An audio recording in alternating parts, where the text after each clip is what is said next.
Folks, Black Star Network is here. Hold no punches! I'm real revolutionary right now. Support this man, Black Media. He makes sure that our stories are told. Thank you for being the voice of Black America, Roland. Stay black. I love y'all. All momentum we have now, we have to keep this going. The video looks phenomenal. See, there's a difference between Black Star Network and Black-owned media and something like CNN. You can't be Black-owned media and be scared. It's time to be smart. Bring your eyeballs home. You dig?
Today is Thursday, September 28, 2023, coming up on Roland Martin Unfiltered, streaming live on the Black Star Network. The seven dwarfs running for Republican nomination for president were on stage last night at the Reagan Library. And there's a whole bunch of crap being said, but Senator Tim Scott said one of the dumbest things we've ever heard. And I'm going to deconstruct this ridiculous comment from this black man from South Carolina. He should know better. Also, Republicans open up their impeachment inquiry of President Joe Biden. How y'all gonna bring witnesses who ain't got no evidence? Well, Congresswoman Jasmine Crockett of Texas lit into him.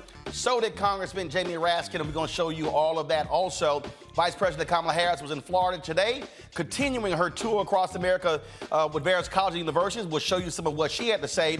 Plus, little Miss Flint is here as she continues the battle. What the hell are we doing, guys? As she continues the battle to get a water filter, to get clean water in Flint, Michigan. It's time to bring the funk on Roland Martin Unfiltered on the Black Star Network. Let's go. He's got it. Whatever the miss, he's on it. Whatever it is, he's got the scoop, the fact, the fine. And when it breaks, he's right on time and it's rolling. Best believe he's knowing. Putting it down from sports to news to politics. With entertainment just for kicks, he's rolling. It's on go, y'all. It's Roland Martin, yeah. Rolling with Roland now. He's funk, he's fresh, he's real, the best, you know he's Roland Martin.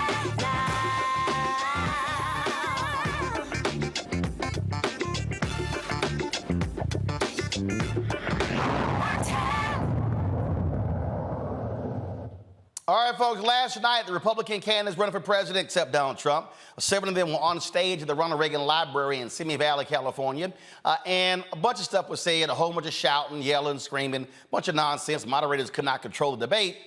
But there was one point where Florida Governor Ron DeSantis and Senator Tim Scott began to talk, and I don't know what the hell they were talking about, but I got to break this thing down, especially dealing with Senator Tim Scott.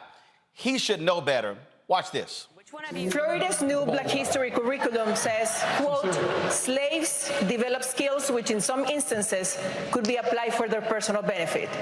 You have said slaves develop skills in spite of slavery, not because of it. But many are still hurt. For descendants of slaves, this is personal. What is your message to them? So first of all, that's a hoax that was perpetrated by Kamala Harris. We are not going to be doing that. Second of all, that was written by descendants of slaves. These are great Black history scholars, so we need to stop playing these games. Here's the deal. Our country's education system is in decline because it's focused on indoctrination, denying parents' rights. Florida represents the revival of American education. We're ranked #1 in the nation in education by U.S. News and World Report. My wife and I, we have a 6, 5, and 3-year-old. This is personal to us. We didn't just talk about universal school choice, we enacted universal school choice. We didn't just talk about Parents' Bill of Rights, we enacted the Parents' Bill of Rights. We eliminated critical race theory, and we now have American civics and the Constitution in our schools in a really big way, just like President Reagan asked for in his farewell address back in 1989. Florida is showing how it's done. We're standing with parents, and our kids are benefiting. Senator Scott, you oppose to these new standards. What is your message for Governor DeSantis? There is not a redeeming quality in slavery. He and Kamala should have just taken the one sentence out.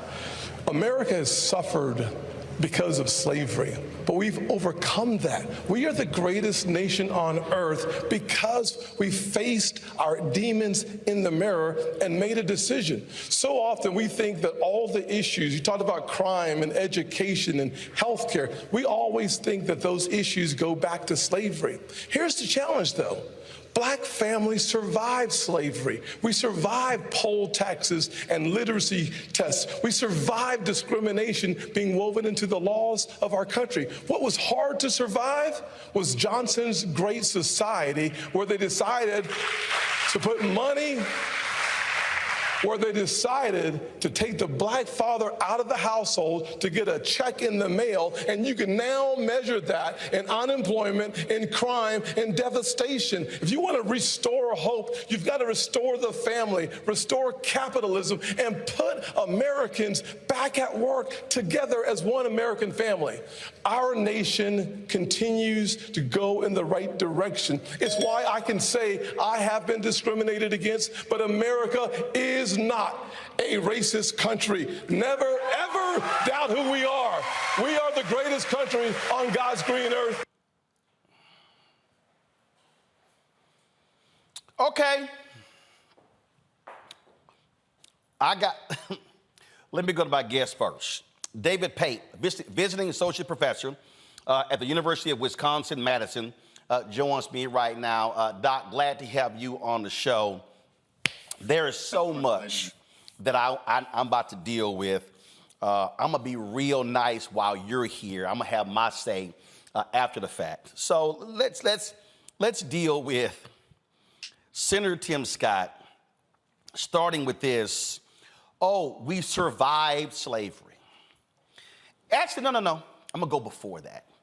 When he actually, in a very smooth way, tried to suggest that the ills that we still face today somehow do not have a connection to what happened during those 230 plus years, as if you did not continue to have slavery without shackles for the 10 to 12 years of Reconstruction, the 92 years of Jim Crow. And so this notion that we cannot trace the economics, the education, health, all of that to what we went through then and after, he acts as if oh, everything was just wonderful. We survived and we're thriving.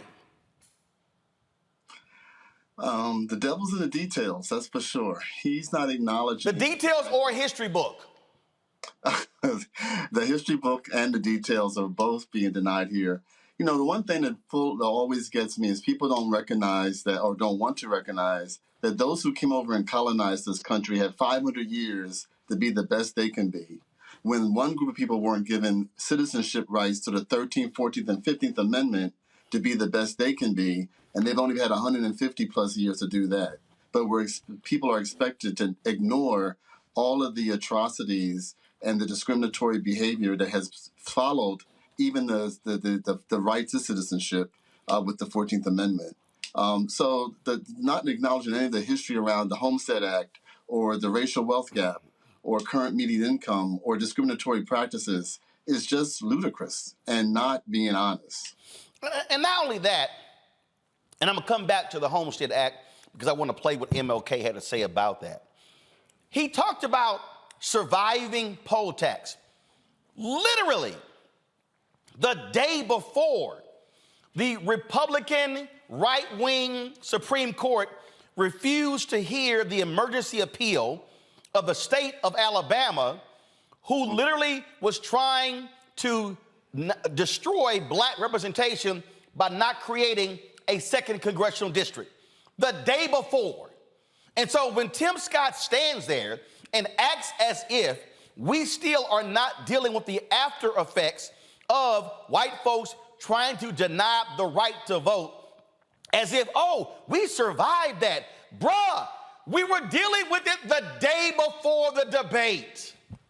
Yes, yes. And, you know, the thing that's also interesting, not interesting, when he said racism is gone, there was a study that just came out in November by the Pew Research Center that said 2/3 of America believes that racism still exists. And that included Democrats and Republicans. They may disagree on how racism plays itself out, but people believe racism still exists. Now, the other 30% of people who don't agree with that or whatever it is, the 35%, that's a whole nother, that's where it looks like Senator Scott's in that pool.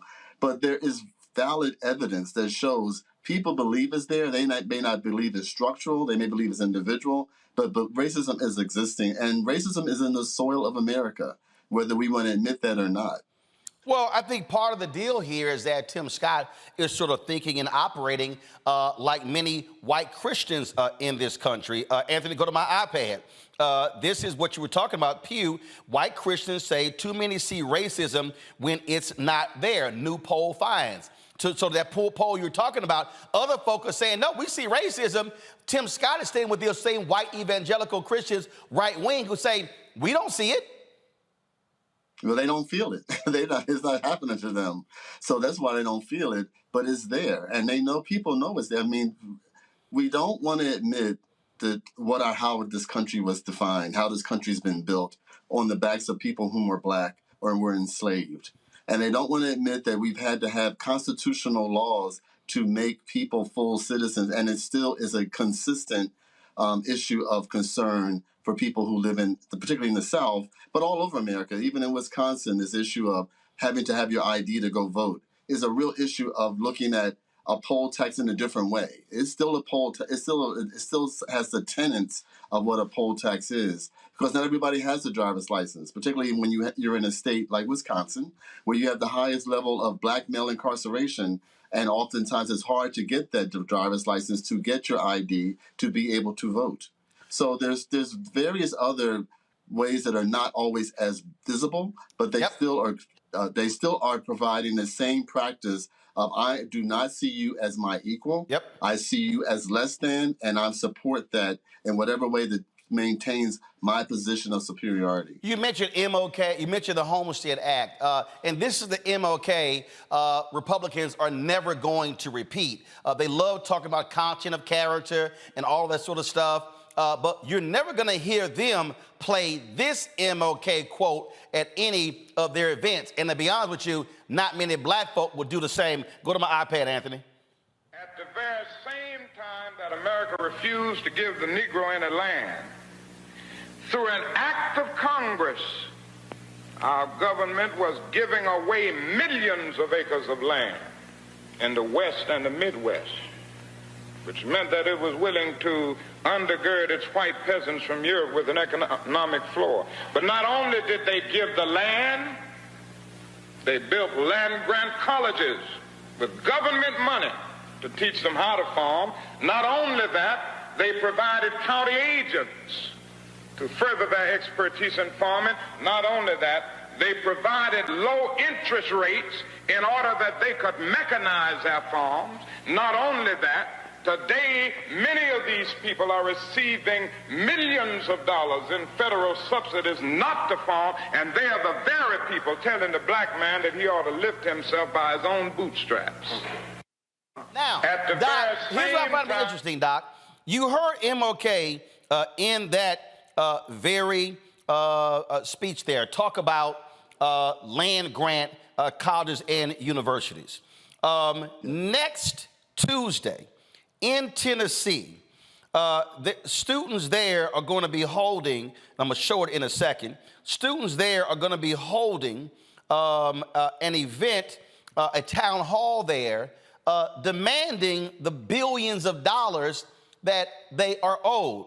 The Biden administration sent letters, Cardona and Vilsack sent letters to various states saying $13 billion is owed to HBCUs who were shorted over the years land grant money. Go to my iPad. This is the rally at Tennessee State is going to be having on Tuesday, October 3rd, 2023. So here you have Senator Tim Scott of South Carolina standing there talking about how we survived, and here we are in 2023 still talking about those very institutions MLK mentioned, those land grant schools being deprived of $13 billion, but on the end, Tim Scott saying, oh, there's no racism in America. Well, Tim, how is it the black colleges didn't get the same money as the white schools? You know, the issue here is that if we maintain an anti-black way of life, which is very prominent in society, we're never going to, we're not going to receive the same level of respect, the same level of support. You know, it just is all about this whole idea that meritocracy is the basis for how everything works. But not everybody is given the same level of access or the same level of privilege to be able to maintain and get to what we consider the American dream, but also the level of well-being that they deserve, because we have to admit there's a discomfort with blackness. And so many studies have just brought that up more recently. Studies by William Darity, by Derek Hamilton, by Trina Shanks, all well-known scholars. And even Raj Chetty most recently did a study out of Harvard where he looked at people who had the same income, high incomes, who are black and brown and white. Still, you will find that there's discriminatory practices that do not allow for those who are black and brown to still maintain the same level of parity as their white counterparts. We have a discomfort with blackness, and that needs to be acknowledged, and that's not what's being talked about. And there are black people who have a discomfort with blackness, who are trying to appease and make certain white folks comfortable, and that's literally what Senator Tim Scott was doing. Go to my iPad. This is from the InsideHigherEd.com, and this is from their story last week on HBCUs being underfunded. And so here's what I find to be interesting right here, Doc. If you look at this chart right here, when they broke down the analysis, Tennessee, $2.1 billion, North Carolina, $2 billion, Florida, $1.9 billion, Texas, $1.1 billion, West Virginia, $852 million, Georgia, $603 million, Alabama, $527,000. Boom, Doc. South Carolina, $469.9 million. So one of the two senators from South Carolina stands before Republicans and says there's no racism. Black people survived slavery. We didn't really survive LBJ's The Great Society. Yet the man then says, oh, ain't no racism in America, and his own state HBCUs right here are owed $470 million. Yes. You know, I think often people do not take in. Well, one, I think people don't critically think enough. That's a real issue that I'm concerned about. But also, I think people don't. They think of racism as I treated you badly, or I hit you, or they think of slavery as racism.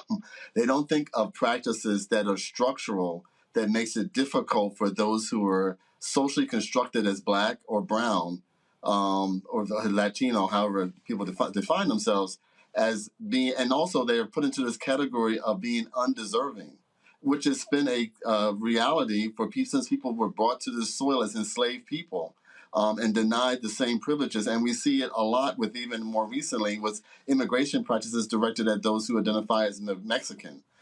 We don't want to admit that we don't provide those same opportunities, and that we don't want to admit historically the social networks that other people have been able to have with the Homestead Act, looking at the GI Bill, looking at redlining, looking at median income. Median income right now for Blacks is $52,000 compared to whites is $75,000. And we've seen that historically, that those who are Black have always been in a space where they have not had the same amount of income. We're not even talking about wealth, just basic income. Black people are getting paid 74 cents on the dollar to their white counterparts for the exact same job. So either we have decided that those who are Black are lazy, or they don't have the same mental capacity, and that's not true. When he brought up the whole idea that fathers are not involved, Black fathers were documented as being the most involved fathers by the federal government. They did their own study and proved that.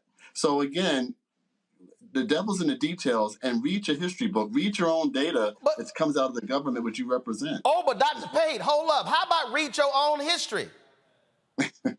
Tim Scott's daddy divorced his mama. Oh. Tim Scott's daddy divorced his mama, and he has talked about how his mama raised him and his brother as a working class poor woman. Go to my iPad. This is literally from Senator Tim Scott's own Facebook page. Listen. Senator has written a new op-ed published today in the Washington Post. It's titled, "Abortion is Not the Way to Help Single Black Mothers." Senator Scott joins me now in an exclusive interview in Focus. First of all, welcome. Thank you very much. And I want to know what went through your mind as she was saying those words. Translate what you heard and why you felt, because it was very uncharacteristic to see you at times just lean in so hard. Why'd you feel like you needed to do it? I was compelled to do so, to be honest with you. I could not believe my ears. She was responding to a question, so it was completely unprepared, unfiltered, and her response was to, in my opinion, provide a calloused approach and a solution, a remedy, for Blacks living in poverty being abortion. And as a guy who was raised by a powerful, positive Black woman in poverty, in a single-parent household, I know that sometimes broken places is where you find brilliance. I know that sometimes hard work and dedication... Right there. So here's what's interesting. Lyndon Baines Johnson was pushed by the likes of Dr. King, Congressman Adam Clayton Powell, Roy Wilkins, NAACP, Whitney Young, Urban League, Dorothy Height, National Council of Negro Women, so many other organizations, CORE, SNCC, to confront poor in America. He complains about the Great Society and when they provided resources to single mothers where there was not a father present. And so he's criticizing that. He's talking about his own mama. And the reality is, white women, poor white women, benefited from this. And if you actually look at the stats, because you always had a lower rate of fatherless white homes, the data shows that white families, it tripled the number of fatherless homes in white America. In Black America, it doubled. And so the reason I'm talking about this is because so many Black folks, preachers and other politicians, throw this figure out, 73% black families have no father in the home, and it's because of LBJ's Great Society, where they gave checks to women if there was no man at home. Yet these are the same folk who want to cut benefits, so I'm confused. If you're Senator Tim Scott and you believe that the Great Society was wrong for giving women greater benefits if a man wasn't present, and saying, well, that ran the man out, they don't support giving those benefits to the women if the man is still there. And so they trying to sit here and play the okie doke as if we don't understand what's going on here. You know, the thing about, and I appreciate your what you just said too, because welfare, when it was first created, was an entitlement. The ADC program was an entitlement, and it was a response. 30 years before LBJ. Yes. Go ahead. And it was a response, and it was also a response to helping white women, and Social Security was a response to helping white families. So, and it was a response to helping white working families, because blacks were not allowed to be in those positions where they had a government check, as my research participants will tell me, where they had taxes taken out, because they were only allowed to have what was called menial jobs of being housekeepers and farmers, and they were paid in cash. So that initial program was not meant for blacks, and that's a misnomer, a miseducation people don't understand. And then when it became available as an AFDC program, black women had to advocate to be on the programs. They were denied often access to those programs and it was an entitlement for American citizens who were experiencing poverty, not because they were just trying to get over. They had to take care of their children, and they could, and it was about the whole idea of looking at a benefit that was entitled to them. So this whole thing of looking at the father in the household, and that's why fathers aren't there, that was a policy that was developed in New York. It became more of a national policy, and then became unconstitutional because the policy was an entitlement. And so anyway, it's just very frustrating because people don't understand history. They don't read, and people need to read their history. And also this whole idea of the welfare queen was a mythical person that was created by President Reagan. Hold up, wait, hold up, stop. You mean the person whose library the debate was at last night? Yes.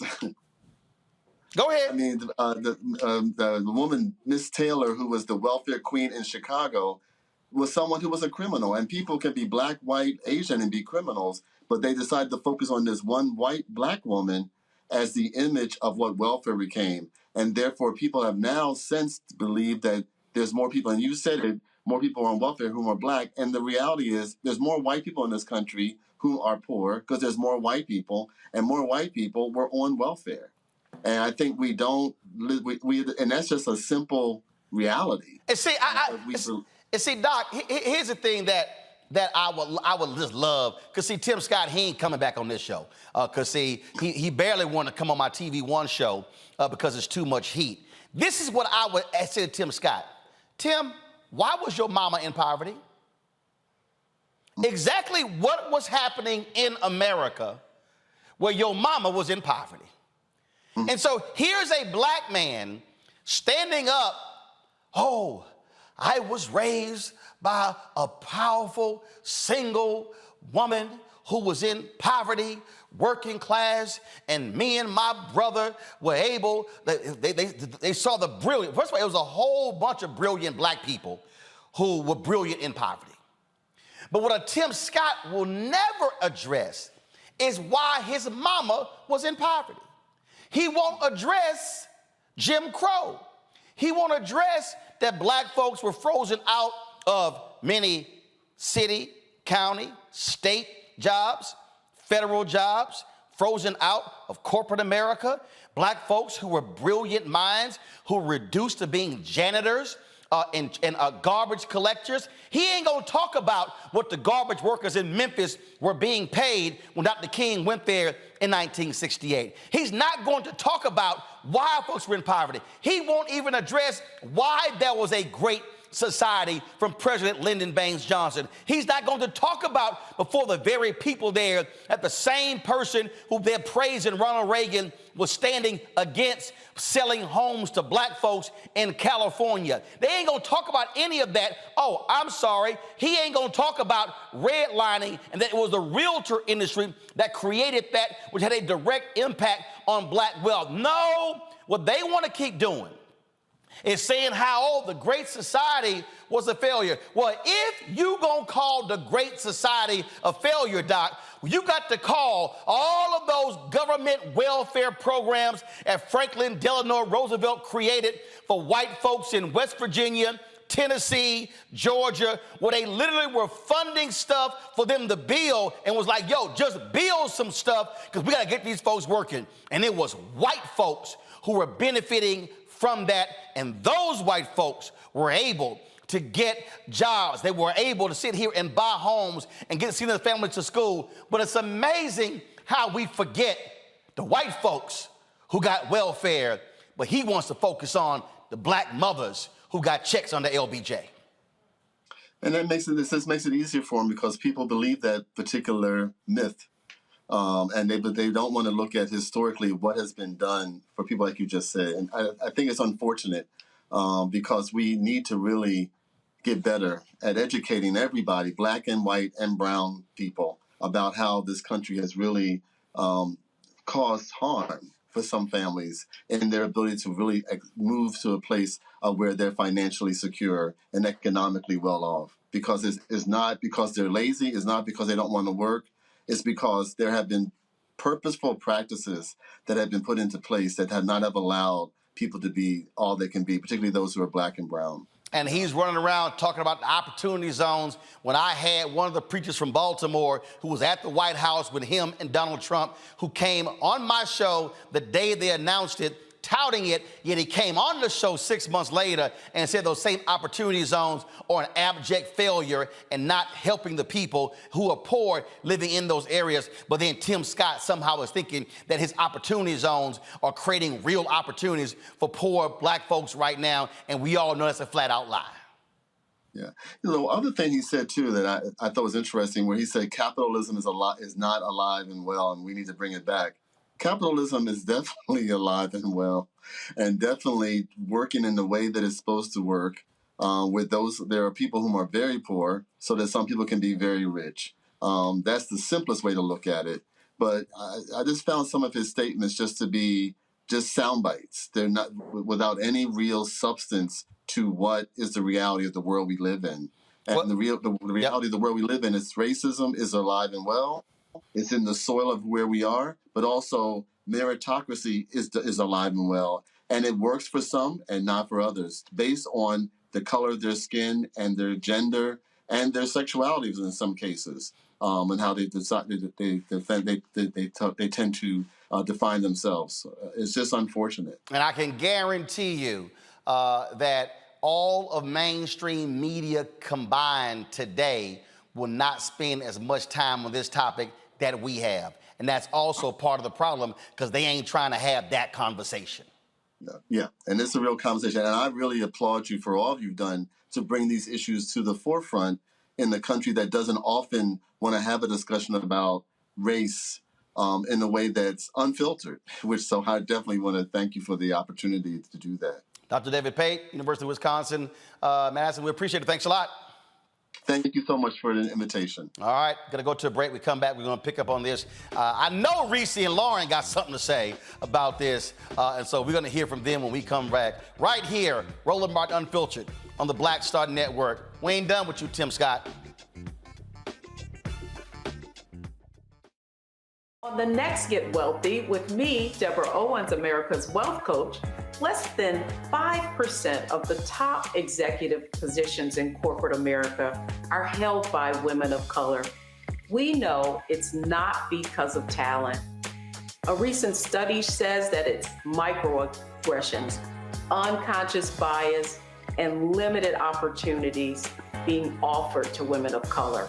On our next show, we're going to get incredible advice from Francine Parham, who's recently written a book sharing exactly what you need to do to make it up into the management ranks and get the earnings that you deserve. I made a point to sit down and I made a point to talk to people. And I made a point to be very purposeful and thought-provoking when I spoke to them. That's right here on Get Wealthy, only on Black Star Network. Next on The Frequency with me, Dee Barnes, the amazing Drew Dixon. She gives us the details behind the HBO documentary that shed light on the alleged sexual assaults by Russell Simmons. And we're talking about the Netflix documentary, Ladies First, right here on The Frequency on the Black Star Network. On a next, A Balanced Life with me, Dr. Jackie. Staying balanced is tough enough with the normal day-to-day stuff going on. But what happens when we get the unexpected? It may come crashing down through a bad diagnosis for either you or a loved one. My son, he actually was diagnosed with non-Hodgkin's lymphoma, and it came at a very challenging time in my life. I had a lot going on with starting a new business. How to cope and even stay balanced when even the walls are crashing in. That's on a next, A Balanced Life with me, Dr. Jackie, here at Black Star Network.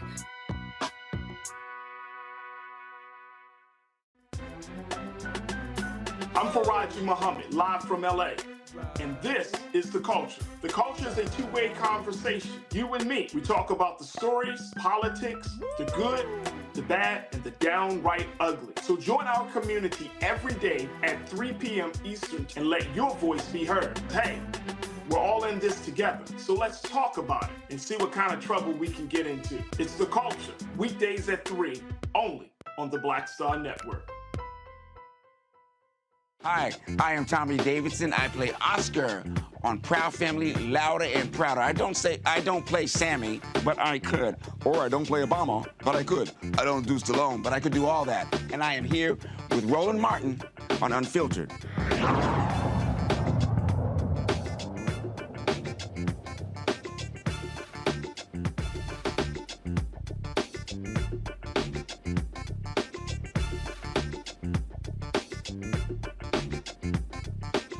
Reese Cober's host of the Reese Cober Show, Sirius XM Radio from D.C. Joins us right now. Law Victoria Burke. Of course, Black Press USA from Arlington. Folks, Dr. Greg Carr is swamped with stuff on the campus of Howard University. He's not with us here today. Let's get right to it. Reese, if anybody could tell, I'm pissed.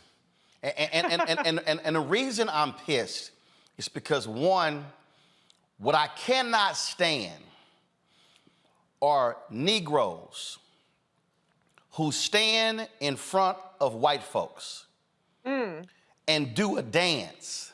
And it's a minstrel show, and they lie. What I can't stand is when they provide comfort food to white conservatives who don't give a damn about poor people. And then when they continue to promote this lie, oh, the Great Society is what destroyed black families. They don't want to say, and then they create this mystique that, oh my God, Black America was so wonderful and it was perfect and it was these oases of love and green grass and wonderful air. And yes, black folks in the midst of oppression, in the midst of pain, of degradation, had to fight and claw to create places that protected black people. But this idea that that was this wonderful life is absolutely nonsensical. And I love how they love going from slavery to present day. Right. As if there was nothing that happened after the Great Compromise of 1877. Yeah, I mean, Tim Scott was up there just like a complete fool, spouting off white supremacist talking points, trying to make what has been systemic racism and oppression and violence and just everything being thrown at black people for centuries now into a matter of personal responsibility, into a matter of welfare queens and deadbeat absentee fathers.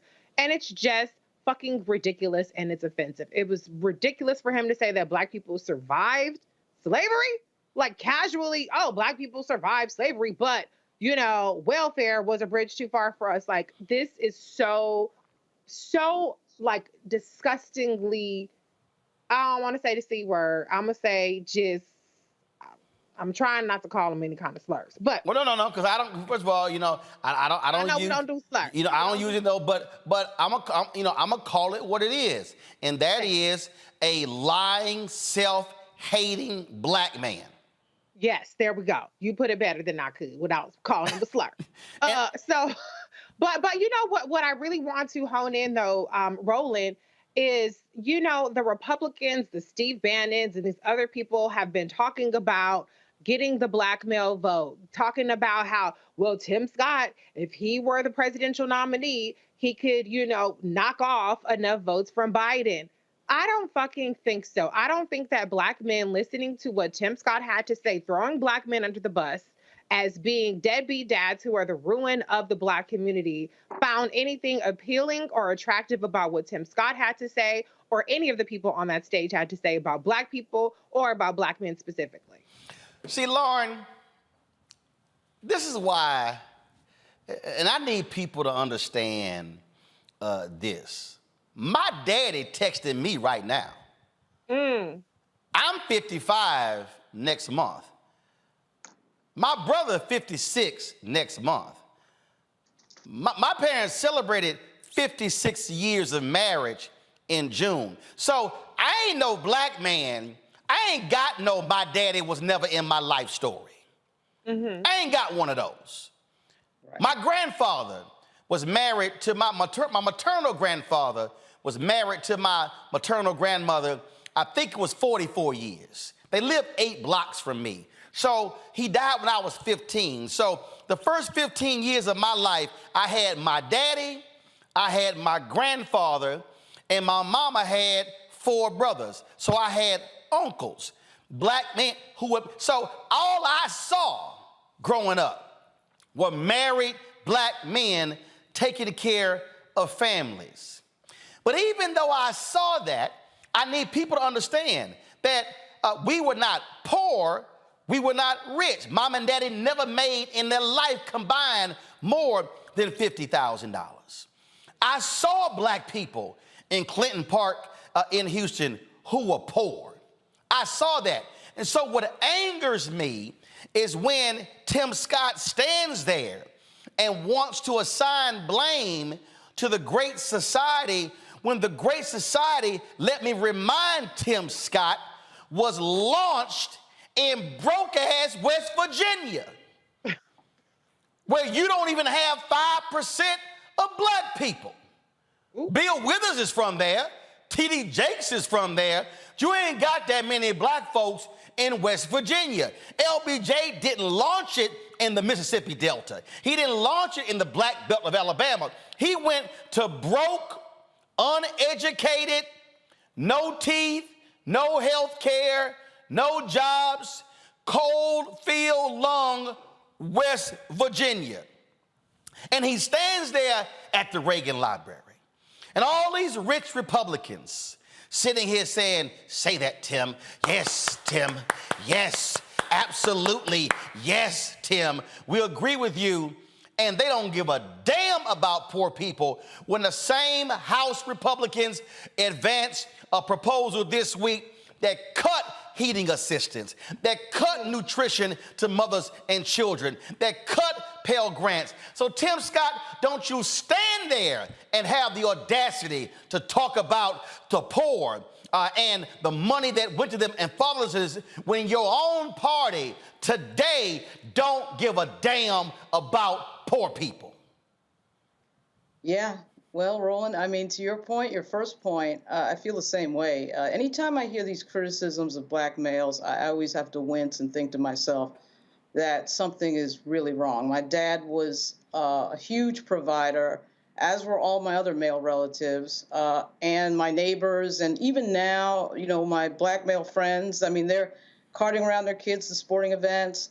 All of this bullshit stereotype that Tim Scott put out there to please and comfort his white racist friends in the Republican Party is embarrassing. And it tells you something that he feels the need to be that person, always throwing black people under the bus.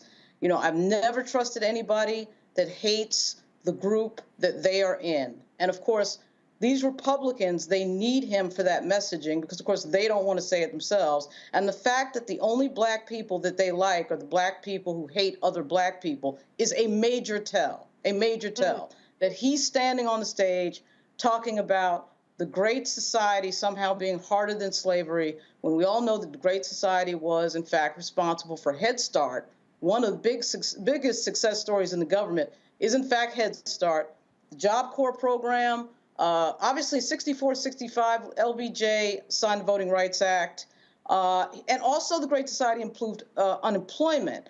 Tim Scott has got to know that on some level. So I think a lot of his deception is actually deliberate. At first Blanche, I thought maybe this is just pure stupidity, but I actually think some of this is very deliberate.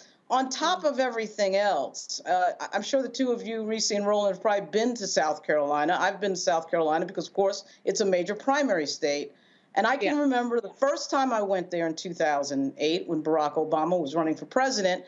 It is shanty-level poverty in some places in South Carolina. It is the 10th poorest state in the United States. So, of course, we have to listen to Tim Scott say a bunch of bullshit. And then we have to realize that he has zero answers for the questions and the problems of poverty in the United States. He has zero policy solutions for any of these types of things that he's talking about. And then he effectively lies about LBJ and black men. That is his contribution to the evening. You've got Vivek Ramaswamy standing there, who is a full-on anti-black racist. You had DeSantis standing there, who is a full-on anti-black racist. We just had a double homicide in Florida by some racist after all of DeSantis's rhetoric. Tim Scott doesn't light anybody up on that, doesn't bring any of that up. We had the nonsense curriculum problem in Florida. Tim Scott doesn't bring any of that up because Tim Scott is a delusional, self-hating airhead. That's what he is. He's known for joking around about his socks with the cops on Capitol Hill. That's what he does. You know, he's cute, whatever. Every now and then something will happen. Walter Scott got, shot in the back by some cop. If you remember, years ago, Walter Scott was murdered by a cop in South Carolina. And, Tim Scott and Lindsey Graham got all upset about it. And then, of course, that floats away. Tim Scott is a dangerously stupid person, to say what he said last night. And that thing of what you said, Roland, at the top of your remarks with regard to black men and not taking care of their families, that is completely confusing to me, and it will remain confusing to me because I don't know any black men that do that. I never have, starting with my father, okay? And I find him to be deliberately, it's more than sort of hatred. There's just sort of that deep need that Timmy has to be sort of flexing to white people in this way. And he did it again last night, and he will do it again. We're going to see this again, probably at the next debate. So for the audience watching, so let me explain something to y'all. So when a Tim Scott complains about money coming from the federal government going to poor women and then saying that's what drove men out of the household, I want y'all to understand something. When the money goes from the federal government to the person in the state then gets credited for federal government going to them. Go to my iPad. This is a story from March 2023.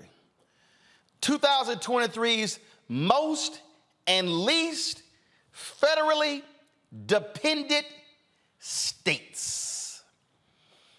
Let me scroll through.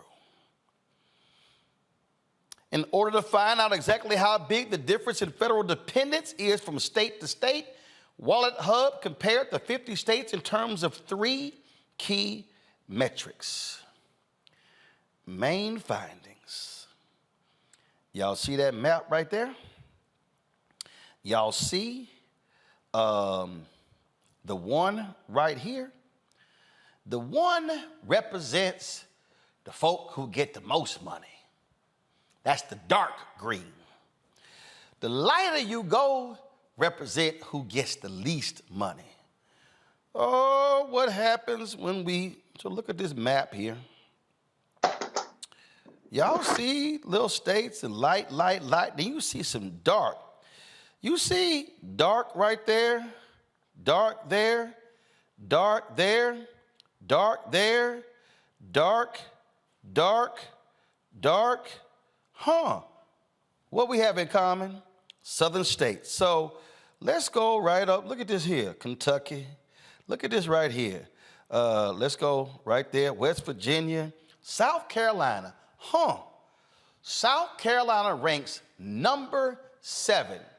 So Reese, out of the 50 states in America, 43 other states get less federal money than South Carolina, which means it's a bunch of broke, poor, single women, a bunch of broke, poor men in South Carolina, and he was in California, and it's blue states like California and Illinois and New York that send money to the federal government and get less back because it's going to broke states like South Carolina. Sure is. That's what tripped me out too, because let's talk about Nikki Haley for 2 seconds, because she had the audacity to say that the red states were supplementing the blue states with the SALT deduction.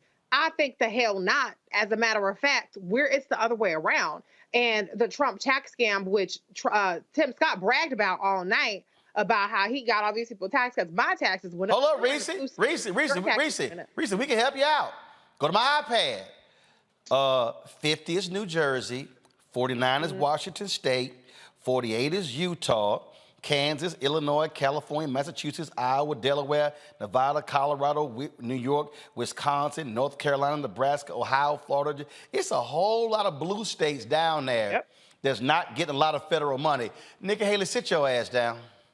And Tim Scott bragged about the bill all night. He bragged about that same bill that raised the taxes on us. And so I hope that people are paying attention across the board to the kinds of policies that they're bragging about, which were actually detrimental to most of the country that are not in red states, and the kinds of things that they're trying to say they're going to do in the future. But I just want to say one more thing on Tim Scott, because I think it's very funny that he got up there and talked about how America's not a racist country and there's never has been, and this is the best place for me, and yada, yada, yada. But just last week, you were sitting up there crying because the white Republican donors wanted to know who your girlfriend was. And you try to sit up there and say that because they can't talk about you being black, then they want to talk about you having a girlfriend or female girlfriend, as you put it.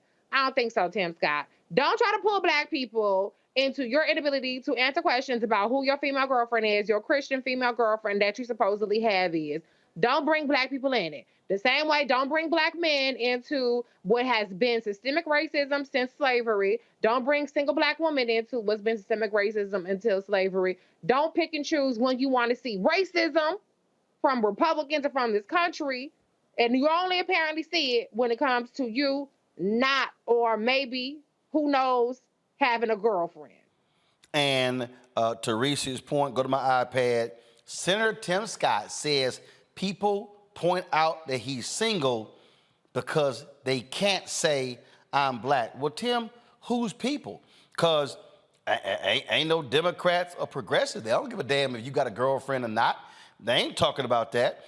It's your own party who is sitting here questioning whether you gay or not. Matt Schlapp was the one. Matt Schlapp, you know, the one who accused of grabbing a man's junk. Matt Schlapp said if Tim Scott becomes vice president under Trump, he'll be America's first gay vice president. That's what your own white Republican, the head of CPAC, said, Tim Scott. And go to my iPad, he told the Washington Post, it's like a different form of discrimination or bias. You can't say I'm black because that would be terrible, so find something else that you can attack. Oh, now you want to come to the cookout. Yeah, he wants to be black when he's black, and then he doesn't want to be black when he doesn't want to be black. You know, so when a U.S. Capitol police officer stops him in the hallway, then he wants to be aggrieved. And now with these donor questions, he wants to be aggrieved. But, you know, it was no different than what was asked about Lindsey Graham when Lindsey Graham ran. You know, when there's a single man running, they get asked these questions, or a single woman. Especially by Republicans. Especially by Republicans. Right, especially with Republicans. So welcome to life running for, you know, President of the United States. You know, Tim Scott is just the quintessential thing that the Republican Party loves to promote, that Fox News loves to promote, the self-hating black person. That's who they like. That's who they promote. That's who they amplify. I'm gonna button this up this way, and I need everybody to understand something. I've had Senator Tim Scott on the show. I told y'all I was texting Senator Tim Scott about the George Floyd Justice Act. He only stopped texting me back when I jammed him up about what his own bill said that did not provide funding to the cops if certain laws were not passed. So I have no problem with Senator Tim Scott coming on this show, but he's gonna have to answer the tough questions. The reason I am offended is because what angers me is when individuals, I don't care if you're Republican or Democrat, stand before audiences and lie. My problem is the lying. My problem is when you want to assign what has happened in black families with single mothers to the Great Society, but your mama got divorced. Your mama was poor. Your mama raised you and your brother. So here's what Fox News would never ask, and if Tim Scott ever wanted to come on this show, I would ask him, Tim, did your mama ever get government assistance? If your mama got government assistance, did your mama have a boyfriend? Did your mama consider getting married again? Did your mama have to make the decision that, well, if I get married to this man and he's making less than what I'm receiving, then that money gets cut out. We're gonna have another mouth to feed in the household. That means less money. See, Republicans like Tim Scott don't want to deal with the very fundamental issue, and that is, if I am receiving support, why then can't we assist those who are already getting that particular money? And see, this is not new, what Tim Scott is talking about. This meme has been going around all the time. PolitiFact did a breakdown of a meme that was on Facebook that said quote, go to my iPad, LBJ's Great Society Welfare System, 1964, 7% black children born without a father in the home. Post LBJ Great Society, the number is 73. Well, the folks at PolitiFact broke this whole thing down and then began to address the issue. Then they said the first option addresses birth. A key focus of this, they said the figure ignores cases in which a couple isn't married, but where the father is living in the home. Then they said right here, in 1964, according to federal health stats, 24.6% of births to non-whites were considered illegitimate, the term used for out-of-wedlock births at the time. In 2012, for blacks, it was 72. They said this is a large increase. The more recent figure is more or less on target. However, the starting point in 1964 is higher than the Facebook post suggests. It then lays out what the numbers are. Then it begins to say that the figures are also wrong. It then begins to talk about, according to Census Bureau data, 20% of black children in 1960 were living with just a mother. The comparable figure for 2013 is 50% of black children living with a mother only. The measurement shows an increase, but the increase is 2.5 times bigger, not 10 times bigger, as the meme says, and it's up by 25 to 30 percentage points rather than the 66 points cited in The memo. Oh, black families weren't the only group to see an increase in single motherhood over the same time period. It says right here, fatherlessness among whites still rose between 1960 and 2012. 6% of white children lived in a single mother household in 1960, a figure that rose to 18% in 2013. That's tripling the number. Folks, this is what you cannot do. You cannot get sucked into folk throwing out stuff and stats and ain't no backup. When somebody gives something to me, the first thing I say is, where'd you get it from? Can you send me a link? Can you send me backup? You got any receipts? What you got? Your opinion and your emotion cannot stand. So what bothers me the most with Senator Tim Scott is you want to have a conversation about black folk with non-black people. But the same Senator Tim Scott is afraid to come talk to black people. You don't see Senator Tim Scott talking to black-owned media. You know why? Because that ain't his Republican base. Senator Tim Scott right now, the reason he keep going on Fox News, because he's talking to white people. He's talking to white conservative people. He's talking to older white people. He ain't talking to us. And so I'm not going to give him a pass because he's black. You're not going to stand there and just say stuff and then not get fact-checked, Senator Tim Scott. But if you want to come home and have a conversation, you're more than welcome to come here. But my name ain't Harris Faulkner, and you can't feed bullshit to me and call it a 5-star meal. When we come back, we're chatting with little Miss Flint. She's done all she can to raise money and improve the water quality there in Michigan. And I bet Senator Tim Scott ain't trying to go to Flint to help her raise no money. You're watching Roland Martin Unfiltered on the Black Star Network. When you talk about blackness and what happens in black culture, we're about covering these things that matter to us, speaking to our issues and concerns. This is a genuine people-powered movement. There's a lot of stuff that we're not getting. You get it, and you spread the word. We wish to plead our own cause. Too long have others spoken for us. We cannot tell our own story if we can't pay for it. This is about covering us. Invest in black-owned media. Your dollars matter. We don't have to keep asking them to cover our stuff. So please support us in what we do, folks.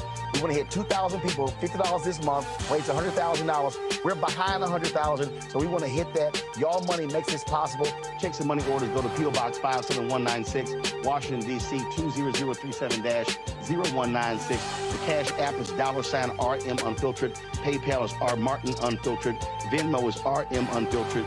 Zelle is Roland at RolandSMartin.com. Next on the Black Table with me, Greg Carr. Democracy in the United States is under siege. On this list of bad actors, it's easy to point out the Donald Trumps, the Marjorie Taylor Greens, or even the United States Supreme Court as the primary villains. But as David Pepper, author, scholar, and former politician himself says, there's another factor that trumps them all and resides much closer to many of our homes. His book is Laboratories of Autocracy, a wake-up call from behind the lines. So these state houses get hijacked by the far right, then they gerrymander, they suppress the opposition, and that allows them to legislate in a way that doesn't reflect the people of that state. David Pepper joins us on the next Black Table, here on the Black Star Network. Hi, I'm Jo Marie Payton, voice of Sugar Mama on Disney's Louder and Prouder Disney Plus, and I'm with Roland Martin on Unfiltered.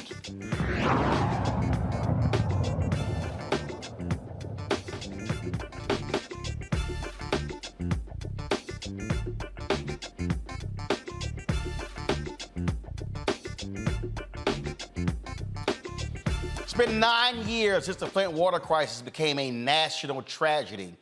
Folks may remember when then Governor Rick Snyder allowed for the state to take over the water system there, causing the problems in predominantly black Flint. The folks there have been living with this nightmare literally for the last 9 years. They're still being tested.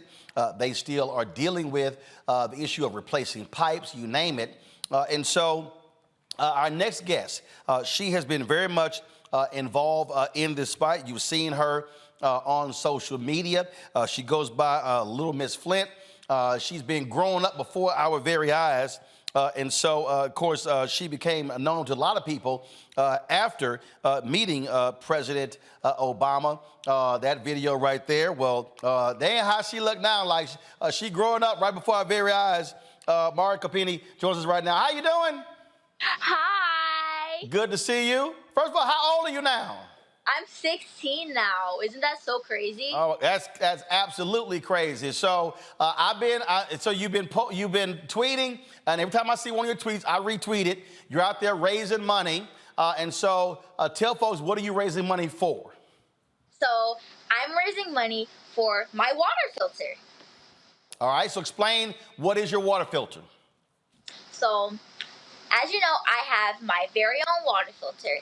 I partnered with a company called HydroViv, and we got it in the works, and I got my very own water filter that gets shipped all over America, because it's not just Flint that has a water crisis. America has a water crisis, and it's not talked about enough. So I want to be the one to raise as much awareness for it as possible. So that's why I have my water filter. All right, so literally all over. So what does this water filter do? And the reason why it's really timely, because like literally, look, I don't fix nothing in my house. I'm gonna call somebody. So my wife like doing that stuff, and so she literally went to get the water filter replaced today. Again, that ain't what I do. I'm just use the credit card. So for the people who are watching, what does the water filter do, and where do you install it? On the faucet, the water comes out of the refrigerator. How does it work? Okay, so my water filter installs right underneath your sink. Literally, right underneath your sink, and it filters out any bacteria, lead, just basically anything nasty and dirty in your water. My water filter gets rid of it. It's gone. It's vanished. Pop, boom. And it gives you clean water. So you've been raising money, and your goal is what, $1 million? Yep, $1 million. So how far are you away? So currently, I am a little bit over past, I want to say 700. I'm so hard. I'm so bad with numbers. Don't worry about it. Hold up. I'm walking over to the monitor, and so let me see. Let me see what we got. So you've raised $752,320. So you're about $250,000 towards your goal. And when you hit $1 million, what is the $1 million for? What does it do?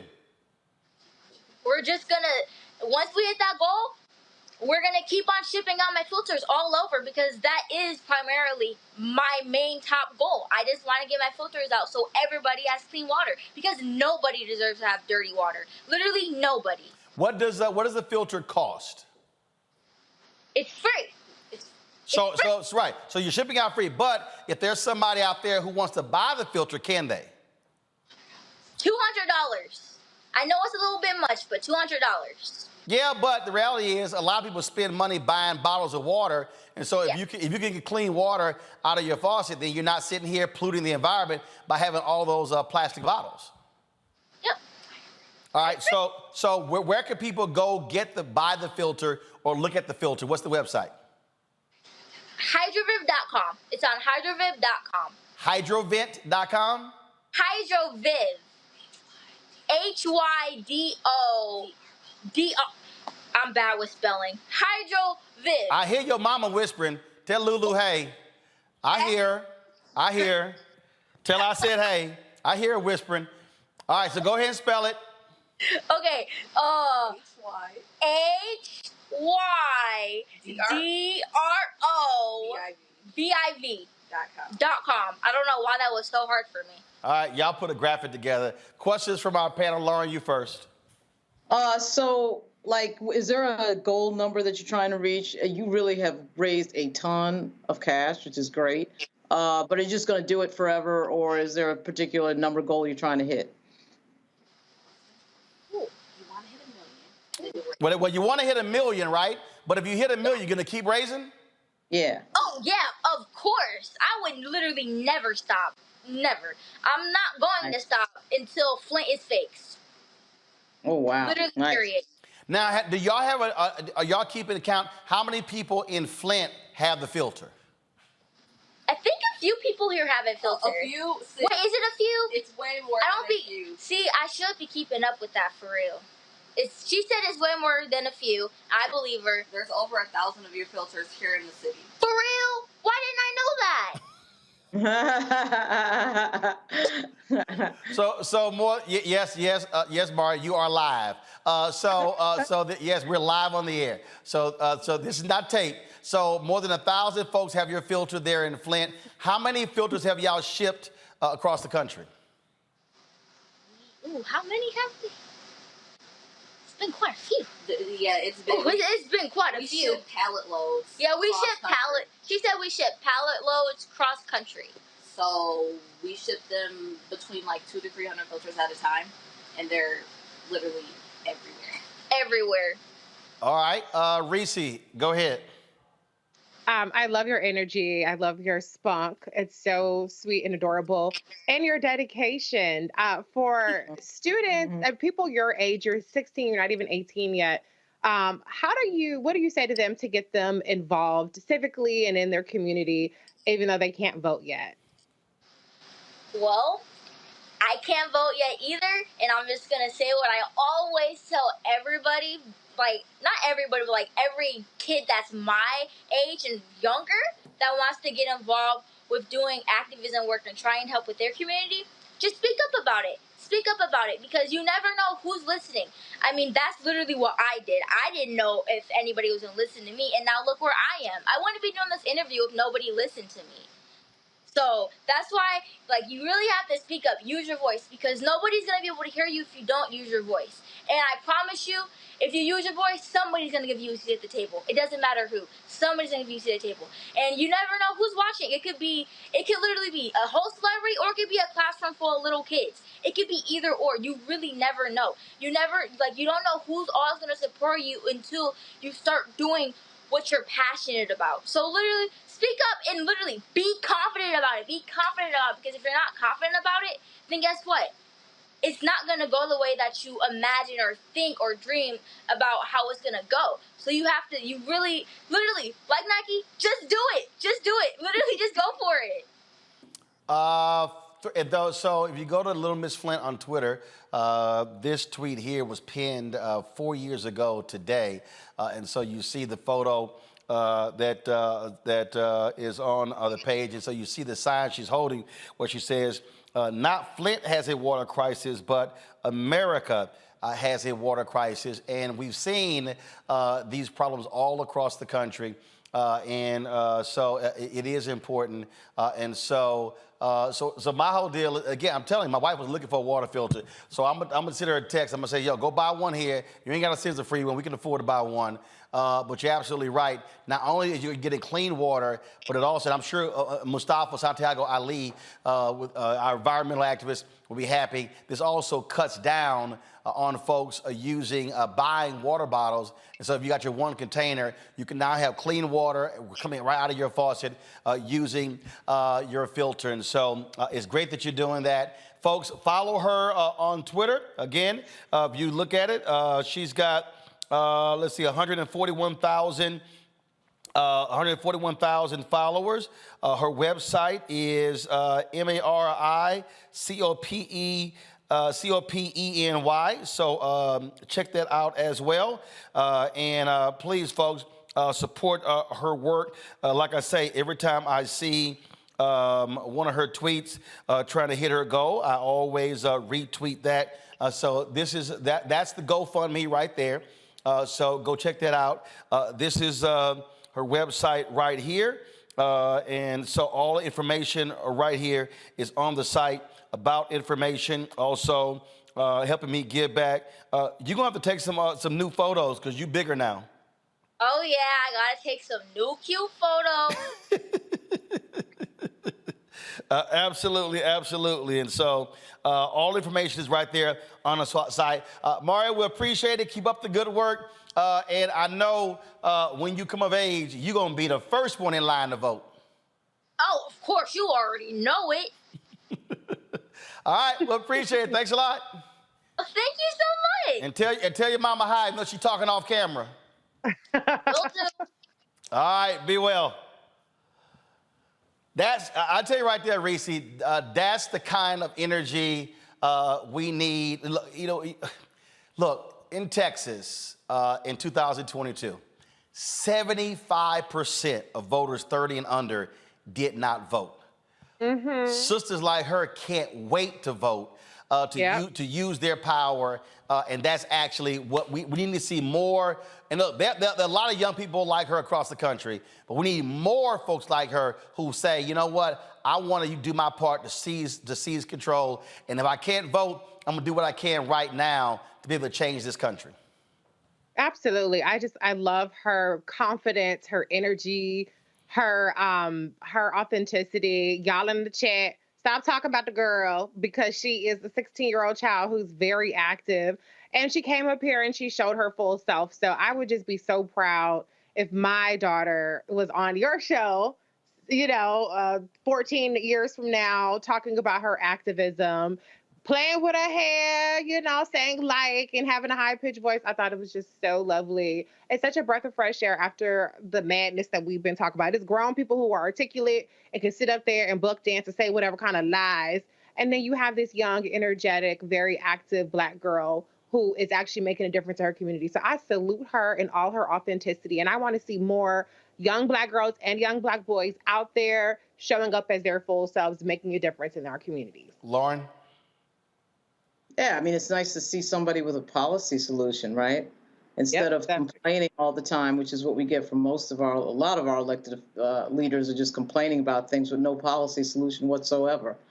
It's amazing that she has to come up with it, but she does have to come up with it, and she did, and it's a huge victory. So it's great to see. Absolutely. Folks, speaking of what happens when you get new blood when we come back, wait till I show y'all Congresswoman Jasmine Crockett, who's actually look like Lauren and Reese. Y'all, come on, go to real quick. Go to them, Anthony. Come on. They were like, oh Lord, we going to that next. Yo, she went off today. Yes. In the BS Republican House impeachment inquiry.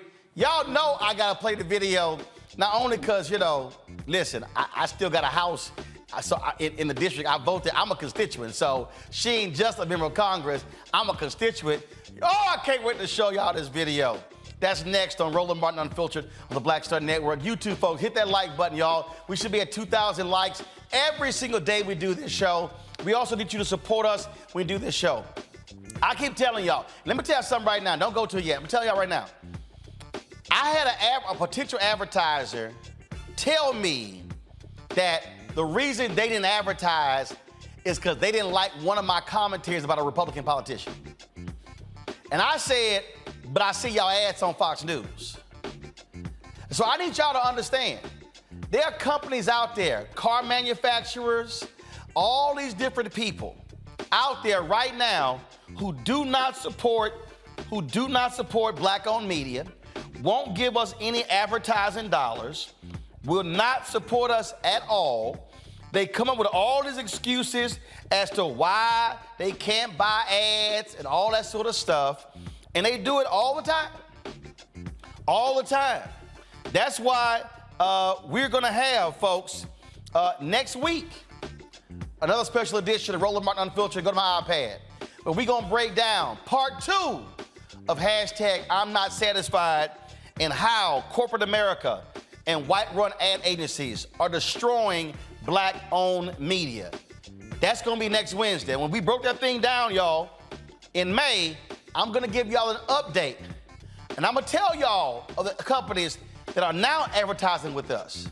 I'm going to tell y'all about the companies like General Motors who we ain't got no money in 2023, and we don't know if we're going to have anything in 2024, but I'm seeing y'all ads run everywhere else. We're going to break the thing down. So your support is crucial. In my office right now, I got about 30 checks people send in.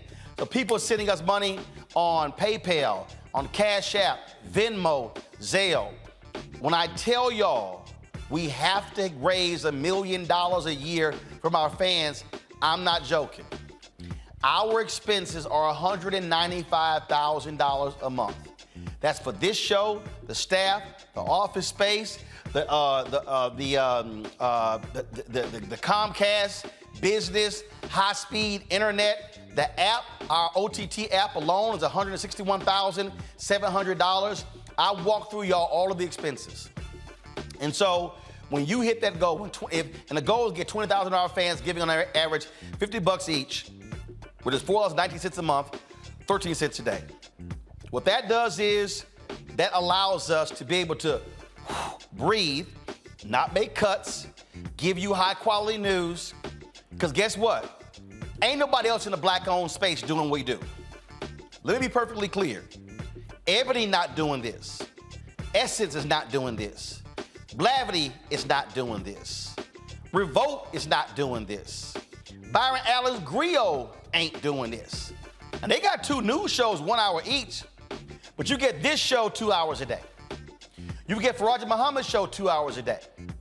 D. Barnes' show is about to go to a daily show. You get Greg Carr's show. You get Deborah Owens' show, Jackie Hood Martin's show, Stephanie Humphrey's show. You get Roland with Roland. You get us covering live news conferences. You get us covering rallies. You get us covering events. You get us covering the relevant things that are happening on Capitol Hill. There is nobody in the black-owned media space that does what we do. We do more black news and information than any other black news source, period.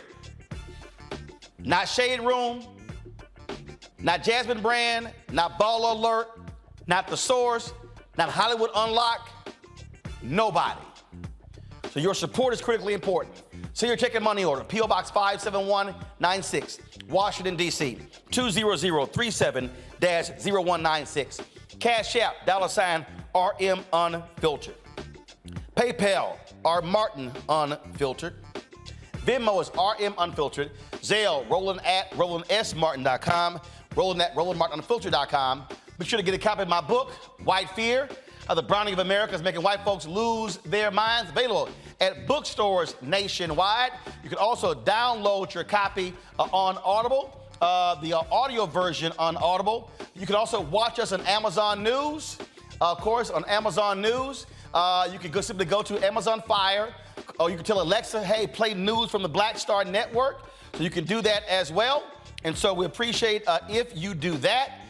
Then, of course, you can also go to Plex TV. This is our 24-hour day a week news channel, y'all, right there on Plex TV. So you can check us out there. And you know what? I'm going to hold that. I'm going to hold that. I'm going to hold that. Don't go to it yet. I'm going to hold it. A little bit later in the show, we're launching on 2 new platforms. And I'm going to show y'all what they are in about 15 minutes. You're watching Roland Martin Unfiltered on the Black Star Network. Hatred on the streets, a horrific scene, a white nationalist rally that descended into deadly violence. White people are losing their damn minds. As an angry pro-Trump mob storms the U.S. Capitol, we've seen shooting. We're about to see the rise of what I call white minority resistance. We have seen white folks in this country who simply cannot tolerate black folks voting. I think what we're seeing is the inevitable result of violent denial. This is part of American history. Every time that people of color have made progress, whether real or symbolic, there has been what Carol Anderson at Emory University calls white rage as a backlash. This is the rise of the Proud Boys and the Boogaloo Boys. America, there's going to be more of this. Here's all the Proud Boys, guys. This country is getting increasingly racist in its behaviors and its attitudes because of the fear of white people. The fear that they're taking our jobs, they're taking our resources, they're taking our women. This is white fear.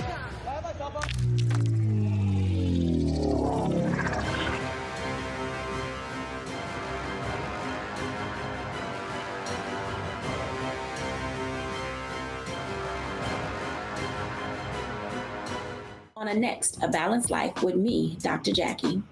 Staying balanced is tough enough with the normal day-to-day stuff going on. But what happens when we get the unexpected? It may come crashing down through a bad diagnosis for either you or a loved one.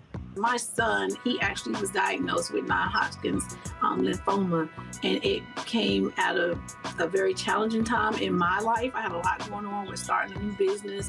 How to cope and even stay balanced when even the walls are crashing in. That's on the next A Balanced Life with me, Dr. Jackie, here at Black Star Network.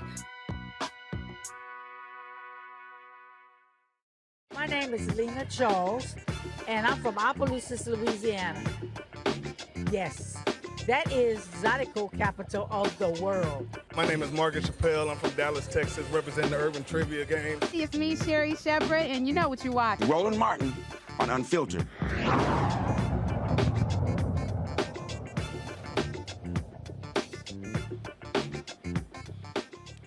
All right, y'all. So the Republicans today opened this House impeachment inquiry of President Joe Biden. 6 hours of big-ass waste. Oh, did we have some good moments. And one of the best moments in the 6 hours is when Jasmine Crockett, not Jasmine Crockett, I'm sorry. I'm thinking Jasmine Crockett. Y'all about to say, Jasmine, I know Jasmine Crockett. Woo, Lord. Jasmine Crockett broke out the folding chair and walked in that room with hashtag Team Whip That Ass. And here's what she had to say. She just laid out one of the Republican witnesses. Hit play. Yes, thank you so much, Mr. Chair. Before I begin my questioning, I want to remind everyone that the information recorded in the FBI Form 1023 that my Republican colleagues keep citing is not evidence of anything.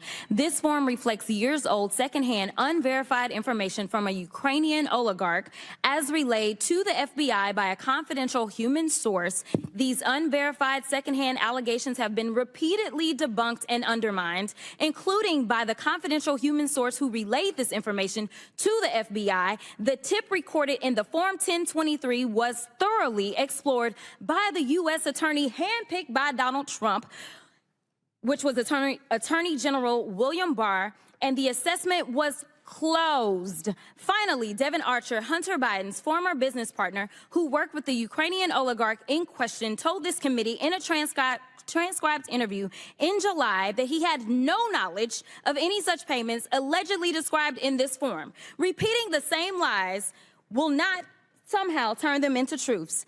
Kind of like the election that Trump lost. Say it with me. He lost it. Repeating the same lie that he won wasn't going to turn the election around.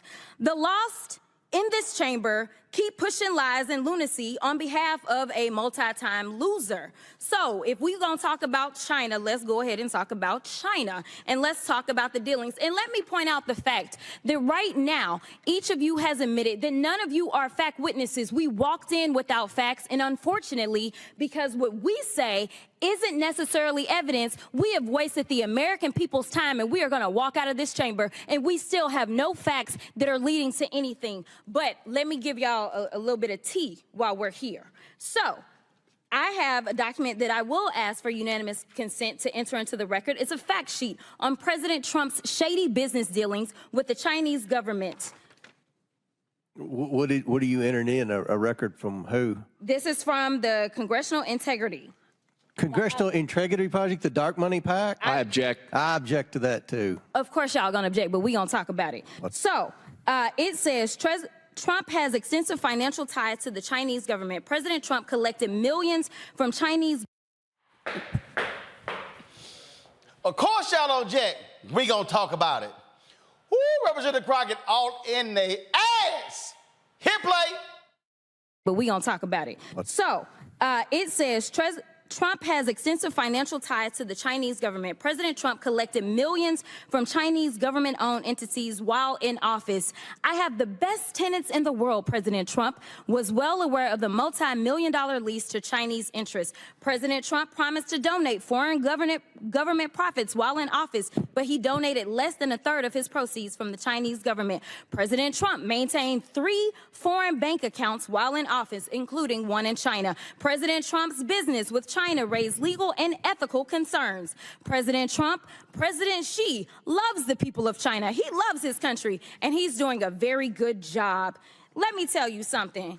I don't don't want to talk about what y'all want to act like is some big mystery, because we keep sitting here and Professor Gerhardt, just to be clear, as my colleagues have even tried to provide evidence, which they're not the ones to provide evidence, have you ever heard them say "if" since we've been sitting here for I don't know how long? Yes, I've been taking a tally. Oh, okay. Can you show us? Can you tell us what the tally is? More than 35 times, the Republican witnesses and Republican members of the committee have used the word "if." Thank you so much for that. Because honestly, if they would continue to say "if" or Hunter and we were playing a drinking game, I would be drunk by now. Because I promise you, they have not talked about the subject of this, which would be the president. But let me tell you something that was so disturbing as I walked in to this chamber today. As I prepared, I said, what is the crime? Because when you're talking about impeachment, you're talking about high crimes or misdemeanors. And I can't seem to find the crime. And honestly, no one has testified of what crime they believe the president of the United States has committed. But when we start talking about things that look like evidence, they want to act like they blind. They don't know what this is. These are our national secrets. Looks like in the shitter to me. Did somebody say drink again? Hit play. This looks like more evidence of our national secrets, say on a stage at Mar-a-Lago. When we're talking about somebody that's committed high crimes, it's at least indictments. Let's say 32 counts related to unauthorized retention of national security secrets, 7 counts related to obstructing the investigation, 3 false statements, 1 count of conspiracy to defraud the United States, falsifying business records, conspiracy to defraud the United States, 2 counts related to efforts to obstruct the vote certification proceedings, 1 count of conspiracy to violate civil rights, 23 counts related to forgery or false document statements, 8 counts related to soliciting, and I could go on because he's got 91 counts pending right now. But I will tell you what the president has been guilty of. He has unfortunately been guilty of loving his child unconditionally, and that is the only evidence that they have brought forward. And honestly, I hope and pray that my parents love me half as much as he loves his child. Until they find some evidence, we need to get back to the people's work, which means keeping this government open so that people don't go hungry in the streets of the United States. And I will yield. This is all I saw. Yeah! Yeah! Yeah! All beating that ass Reese with a folding chair. Yes. Jasmine with the energy. They're not ready. They're not ready for this new crop of black women, black lawmakers, black men too, because Jamal Bowman brings them that work too. They're just not ready for black people showing up authentically in their space with all the volume, all the tone, all the hands and the heads of the hair flips. And, they're going to throw a little shitter in there, a little cuss word, a little half a cuss word in there. I just love it. I love it because I feel like there just needs to be a proportionate response to the absurdity and the theater that Republicans give. And the reality is the audacity that these Republicans have to getting ready to shut down the government, also trying to criminalize Joe Biden because Hunter got some crack shit, got some gun shit going on. Meanwhile, their presidential nominee, who don't even have to show up to debates because he's 60 points ahead of everybody else, got 91 charges. It's just all nothing but a farce. And I'm glad that you have people like Congressman Crockett. You also have people like Congresswoman Summer Lee from Pennsylvania, who was giving it to him on a whole different subject, really out there bringing it to him. Democrats, this is who you need to be looking at. I'm not saying everybody got to get all black girl magic on you because all y'all ain't black. But you have to bring some fire and some heat and some scorn and some contempt and some mockery and some receipts. If you can get all that together, maybe you can wake some people the hell up and realize what the hell is going on with the Republicans or the inmates running the asylum. And we cannot have that. Oh, absolutely. And Lauren, I was just sitting here smack. Hey, remember we played that video when a white woman spit on the sister and she was beating her ass in rhythm? Woo! Crockett was all over those fools. And they literally had nobody speaking today who had any firsthand knowledge no information, no nothing. Even Republicans, Lauren, were going, what the hell was today all about? Yeah, they actually, a bunch of them left at the end when they were doing some of the final votes. There was a lot of Republicans who were missing. When you think about it from a communication standpoint, though, it's not a bad play for them. You put a bunch of junk out.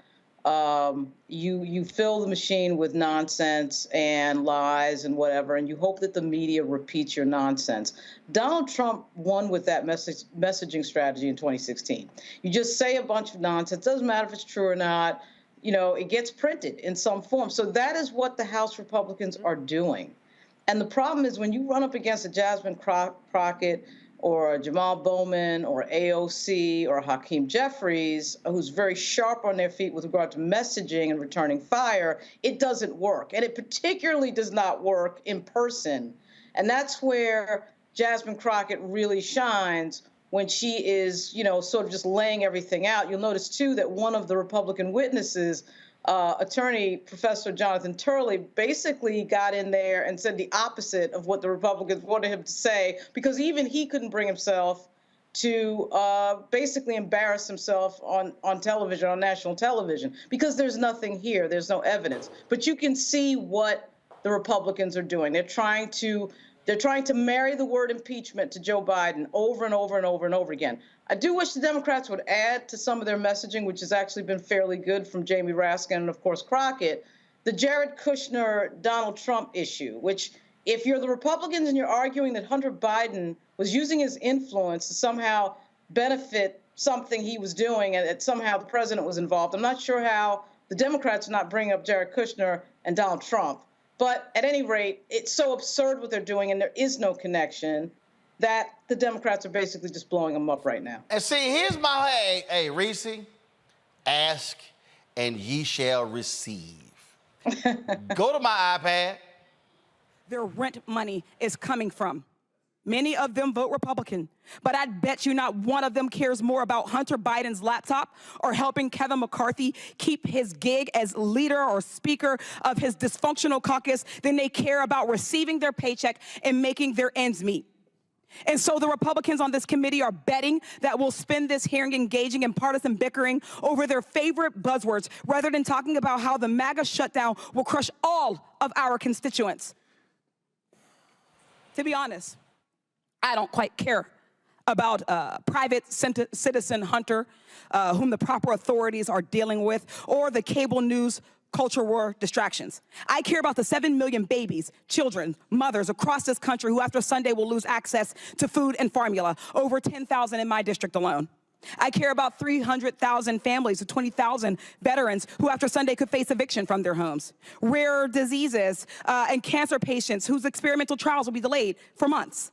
And I care about our seniors unable to get help with Social Security and Medicare. And make no mistake, their attacks are targeted, both in who's behind them and who are going to be hurt most. The most marginalized folks bear the brunt of these MAGA Republicans' attacks. Black folks, brown folks, trans folks, poor folks, disabled folks. Keeping that struggle in mind, we've had 2 hearings on the infant formula shortage on the subcommittee chaired by Congresswoman McClain. Yet with the 320,000 babies, women, and children in her home state of Michigan about to go hungry due to her party's shutdown, it seems like my Republican colleagues only care about an issue when they can point the finger in another direction, much like what's going on in this embarrassment of a hearing today. Mr. Gerhardt, in one of your recent op-eds, and you have repeated it here, you mentioned that a good test for assessing the constitutionality of a governmental action is to switch the names of the political parties and the actors involved. If the outcome is the same, it is a good sign of neutrality. If the outcome is not the same, then there's a good chance that partisanship is the driving force.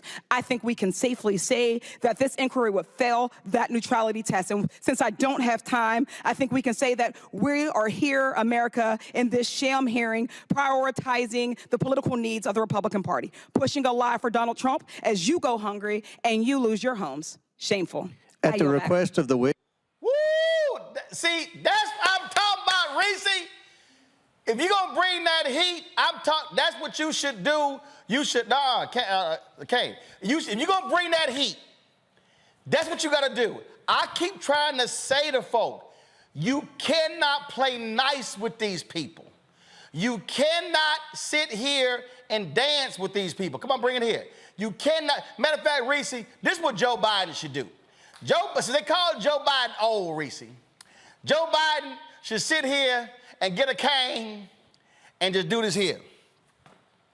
Y'all want to swing? Let's swing. Because that's what you have. Throw the cap in the air and say, Calvary, they want to swing, let's swing. Yeah. Well, clearly they got the right people on their team right now in these hearings because everybody's about that action. And I do have to add, though, Lauren, that Congressman Robert Garcia did do a whole presentation about Jared Kushner and Ivanka Trump. And so they definitely are talking about it on the Democratic side in these hearings about the hypocrisy of children being even a part of the question when Jared Kushner got how many billions of dollars from the Saudis or whatever the situation may be. But the reality is, to your point, Roland, I mean, I love what Congresswoman Lee did there, Summer Lee, which is bring it back to the receipts. The Republicans have nothing but distractions. We saw nothing but distractions on that debate stage last night. They have nothing but distractions with these hearings because the reality is, once again, when Republicans get control of any part of the government does not function properly. And more so, Kevin McCarthy is the weakest, sorriest leader in a string of sorry-ass Republican leaders, mind you, who cannot control his caucus. He had a deal that was negotiated with President Biden back in May, and he can't get his caucus on board. And so I'm glad that in the midst of dragging these Republicans, the witnesses, the sham-ass case about impeachment, they are still bringing it back to the fact that the Republicans are trying to harm our country with another pointless shutdown, just 2 days away now. You know what, Lauren? I had just the other day, I was going through the checks, and somebody sent me a note telling me, Roland, you know, you shouldn't be going. I don't know who this woman was. She said, I watched the show, but as Michelle Obama said, when they go low, we go high. Let me be real clear, okay? I like Michelle Obama. I appreciate her being first lady. Damn that. Damn that. I'm like homeboy. Chair, whoop their ass with a chair. Cane, beat their ass with a cane. If they go low, you punch their ass in the stomach. If they hit you in the knees, you punch their ass in the ankles. If they hit you in the ankles, you punch their ass in the bottom of their feet. What we are dealing with, the attacks on black people, the attacks on young people, the attacks on poor people, this ain't no time to go high. This ain't no time to be playing nice. When you in a street brawl, you ain't sitting here going old school, oh no, we throwing punches. Hell no, when you in a street brawl, you beat their ass with a cane, with a chair, with a branch, because it's all about winning, because that's how they play. That's how they care about. So, Lauren, I don't want to hear none of that go high bullshit. I'm talking about winning, and that means destroying the opposition. Yeah, and this is all happening, too, at a time when the Republican Party is really melting down into something unrecognizable in terms of policy, and a former president running again who's talking about destroying the federal system right in front of our face. And thanks, Reese. I stand corrected. I'm glad they brought up the Kushner thing because that definitely needs to be brought up. You'll notice that their so-called best over there on the Republican side, at least in Congress, and the Democratic side, their best is really not to be matched. I mean, some of these younger members who've just come in, who are younger millennials, I think Crockett is 42 and Summerlee is in her mid-30s. They're better than Marjorie Taylor Greenes and Lauren Boebert, so they can't really keep up. And you sort of saw that, like James Comer cannot keep up with some of these more savvy, presentationally savvy members, many of whom are members of the Congressional Black Caucus, and their messaging. I mean, they just cannot keep up. There's a lot of complaining, that you hear a lot of times online about the Congressional Black Caucus being too old, this, and that. I'm not a big believer in putting down older politicians because that's where the power is. The power is in the chairmanships and the chairwomanships and the people like Maxine Waters and all that. But it is nice to see some of the younger members who are more savvy about their communication skills show up huge. And certainly, to me, my personal favorite is Jasmine Crockett. But my New York Bronx homie there, Jamal Bowman, is my other personal favorite. Yeah. In terms of the messaging strategy, he really brings it really hard. You might remember the video of him and Marjorie Taylor Greene outside the House steps. Oh, yeah. In which he basically said to her, you know, it's so funny, his message basically was, you know, you talk all the time, but you solve no problems. You know, solve a problem. Like you're always talking, but you bring nothing. And that should be the central message from the party at a time when literally our democracy is at stake. Yep. I'm laughing, is my final comment. I'm laughing because somebody in a group chat posted a comment that I'm cracking up, Reese and Lauren, because literally my daddy told me the same thing. When I was, he got a phone call from a teacher who felt that I was talking too much in class. My dad said, if you go back to the class and you don't shut your ass up, I'm gonna stomp a mud hole in your ass. Somebody put that in the group chat and I hollered, and I stood there looking at my dad like, what is a mud hole? Then I didn't want to have to find out what it was. But then again, I told my dad he really should be apologizing to me because all that talking in class, I was practicing for what I'm doing right now. And as he watching the show in my house in Jasmine Crockett's district. So all that talking paid off. And a shout out, I can't remember one of my fans who sent me this cane about 3 years ago. I don't know if y'all saw it. They made this cane for me, got my name on it. Got Roland Martin, and got A5A unfiltered on the other side, so I had to pull it out. All right, y'all, coming up next, we're gonna talk sickle cell, and don't go anywhere, y'all. I got a major announcement for y'all. I told y'all we're on Amazon News. We're also on Plex TV. We're launching on 2 new platforms. Y'all don't wanna miss when I make this announcement live right here on Roland Martin Unfiltered on the Black Star Network. I don't want to hear no cappers trying to hit me up by the cane, because remember, alphas can do anything better than y'all. Back in a moment.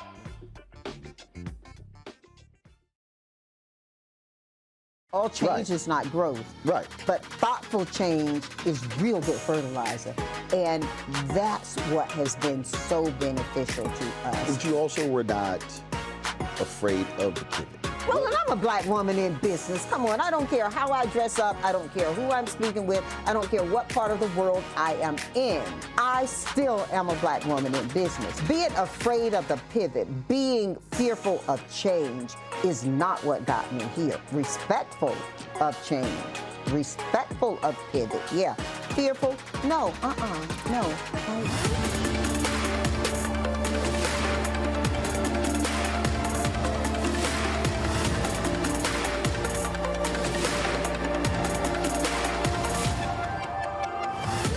On the next Get Wealthy with me, Deborah Owens, America's Wealth Coach, less than 5% of the top executive positions in corporate America are held by women of color. We know it's not because of talent. A recent study says that it's microaggressions, unconscious bias, and limited opportunities being offered to women of color. On our next show, we're going to get incredible advice from Francine Parham, who's recently written a book sharing exactly what you need to do to make it up into the management ranks and get the earnings that you deserve. I made a point to sit down and I made a point to talk to people. And I made a point to be very purposeful and thought-provoking when I spoke to them. That's right here on Get Wealthy, only on Black Star Network. What's up, everybody? It's your girl, Latasha from the A. And you're watching Roland Martin Unfiltered.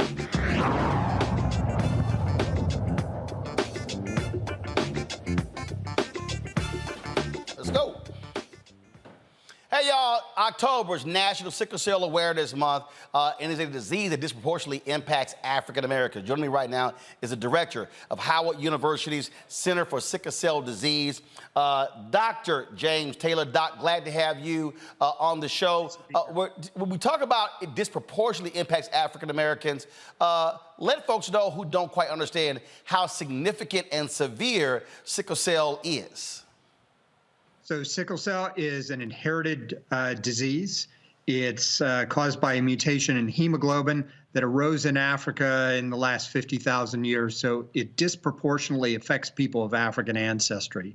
To really put this in perspective, in the United States, it affects 100,000 people. And when you consider that only 10 to 12% of the U.S. population is of African ancestry, it's three times more common than the next most common genetic disease. It is a terrible disease. Your red cells that deliver oxygen to tissues have become sharp sickle-shaped cells that are like a half moon, and they clog up your blood vessels, depriving tissues like the kidney and muscles of oxygen, and it causes intense pain. First of all, again, for those, who don't quite understand, that sickle cell disease and sickle cell trait, and they're not the same. They are not.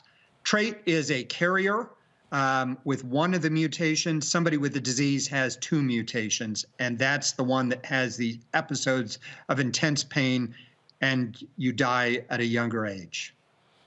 And then disease is? And the disease is where you have two mutations and your red cells are not normally shaped. They form the half moon sickle shape instead of a nice donut-shaped disc. A lot of people don't even realize they have the trait that all of a sudden when they go to places like Colorado, that high altitude, then they begin to have issues. We've seen athletes. I think Ryan Clark was a Pittsburgh Steelers player, and some other players. I mean, they literally could have died as a result of being in that high altitude. Absolutely. And so every athlete in the United States, every child in the United States is screened for sickle cell trait. But certainly all high school athletes are screened too. And we pay a great deal of attention to this so that they don't run into problems either at altitude or with extreme exercise. Questions from the panel. Lauren, you're first. So how many people are diagnosed per year? I heard you say 100,000, but is that the number of people who are diagnosed per year? No, that is the overall number of affected patients in the United States. So we're looking at probably a few thousand new diagnoses every year, but very significant. Okay, thank you. Reese. Doctor, is this a matter of resources needed for research investment to try to find a cure for this? Or what do you sound like you're starting to answer? Oh, okay. So sickle cell was described in 1910, and it wasn't until 1972 that we started to do any research on it, and it required a piece of federal legislation called the National Sickle Cell Control Act.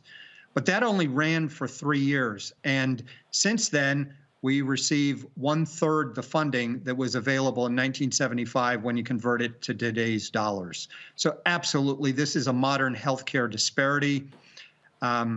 We don't have enough resources to care for the patients or in terms of research. And we see some work out there being done by St. Jude, Children's Hospital of Philadelphia, and others. What do you need our audience to be doing when it comes to elected officials in sickle cell? So two things. Talk to your legislators and tell them to support sickle cell research.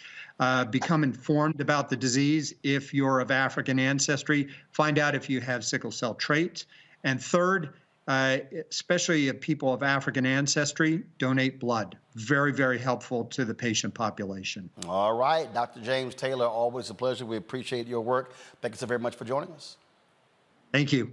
All right, folks, hold tight 1 second. I got some big news. When we come back, I'm going to announce to you first. I haven't put it on social media. You're going to hear it first next on Roland Martin Unfiltered, right here on the Black Star Network.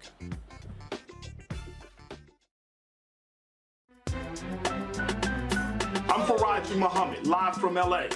And this is The Culture. The Culture is a two-way conversation. You and me. We talk about the stories, politics, the good, the bad, and the downright ugly. So join our community every day at 3 p.m. Eastern and let your voice be heard. Hey, we're all in this together. So let's talk about it and see what kind of trouble we can get into. It's The Culture, weekdays at 3, only on the Black Star Network. Next on the Black Table with me, Greg Carr. Democracy in the United States is under siege. On this list of bad actors, it's easy to point out the Donald Trumps, the Marjorie Taylor Greens, or even the United States Supreme Court as the primary villains. But as David Pepper, author, scholar, and former politician himself says, there's another factor that trumps them all and resides much closer to many of our homes. His book is Laboratories of Autocracy, a wake-up call from behind the lines. So these state houses get hijacked by the far right, then they gerrymander, they suppress the opposition, and that allows them to legislate in a way that doesn't reflect the people of that state. David Pepper joins us on the next Black Table, here on the Black Star Network.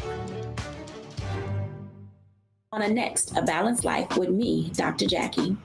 Staying balanced is tough enough with the normal day-to-day stuff going on. But what happens when we get the unexpected? It may come crashing down through a bad diagnosis for either you or a loved one. My son, he actually was diagnosed with non-Hodgkin's lymphoma, and it came out of a very challenging time in my life. I had a lot going on with starting a new business. How to cope and even stay balanced when even the walls are crashing in. That's on the next A Balanced Life with me, Dr. Jackie, here at Black Star Network. Hello, I'm Jamia Pugh. I am from Coatesville, Pennsylvania, just an hour right outside of Philadelphia. My name is Jasmine Pugh. I'm also from Coatesville, Pennsylvania. You are watching Roland Martin Unfiltered. Stay right here.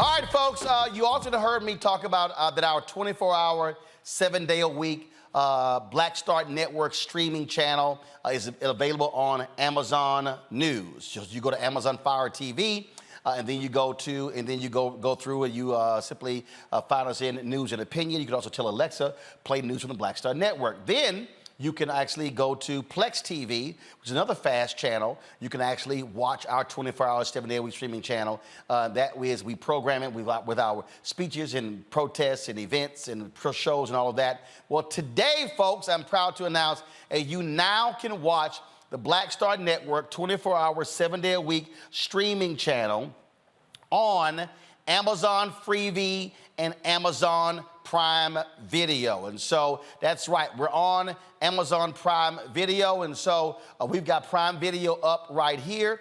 And so if you go to Prime Video, you could actually go to Find, and we should be able, let's see here, Black, let's see, go ahead and spell this thing. Well, these are actually the movies right here. So I'm gonna go right over here. So if you go over to Live TV, so we are on there, Live TV. You see they got recently added. Boom! Right there. So you see right here, our Black Star Network. So, and right now it's showing, it says Roland Martin's Book Club, but it should have our feed there. And so that's right now what's on Amazon Prime Video. And so we are populating that. And so remember, they have Freevee, and they got Freevee, and they have Amazon Prime Video. And so we're now on 4 different fast channels. We're still on our YouTube channel. We still want you to, of course, watch our YouTube channel because we get revenue. Most of our revenue comes from our YouTube channel. But there are a lot of people who watch Amazon Prime Video, who watch Plex TV, who watch Amazon News, who watch Freevee, who don't even go to YouTube. And so we're now on these particular platforms right here. And so we're so excited by that. And so I told y'all we have been building. We've been building and building and building the network. And so this right here, again, is one of the promos that you see running right now on Amazon Prime Video. And so we are absolutely excited. Look, I told you this is the 5th year. We launched Roland Martin Unfiltered 5 years ago on September 4th. We launched the Black Star Network 2 years ago on September 4th. And so we have been methodically just building, getting on these various platforms. Yes, there is a delay. And so you see, I've been talking probably for about a couple of minutes now. And so you see right here, the live program that exists right here. And so you're seeing the show on here. And like I say, it just started today, and so we still got some kinks to work out, and so that's why you're seeing the content right here and then the schedule, but those things are going to get worked out. So we're absolutely excited. And the thing here, and then, what happens here, Reese and Lauren, is that like a lot of these networks, these fast channels, it's a revenue sharing deal. So advertising that's sold on the platforms based upon the viewership also comes back to us. And this is a way for us to be able to build and grow. It's methodical. And like I say, we've been on Amazon News now since January. I think we've been on Plex TV since April or May. And today, we launch on Amazon Prime Video, and we launch on Freevee. And so if people go to these networks, when they click live TV and they go to that grid, our network is right there along with CBS, ABC, and the rest of them. And Reese, we are the only Black news and information digital network in the country. Congratulations, Roland, again for like the 50th time, because this is amazing. And I am all the way here for going to where the eyeballs are, because so much of what Black media, independent people like yourself have to do is try to bring the eyeballs to them and carve out a space that is our own. And you are really taking it to another level by bringing your platform to where people already are, so that people can stumble upon it, so that you don't have to spend as much money on recruiting and attracting viewers. And that way it's easier to attract those ad dollars, because I know you are still not satisfied. And so I'm hoping this is another tool in the toolkit to tell those people to show you the money, because you deserve it. And Black people need Roland Martin Unfiltered, and the Black Table, and the culture, and all of that the Black Star Network has to offer. And Lauren, here again, if they go to Amazon Prime Video, we're on the live grid.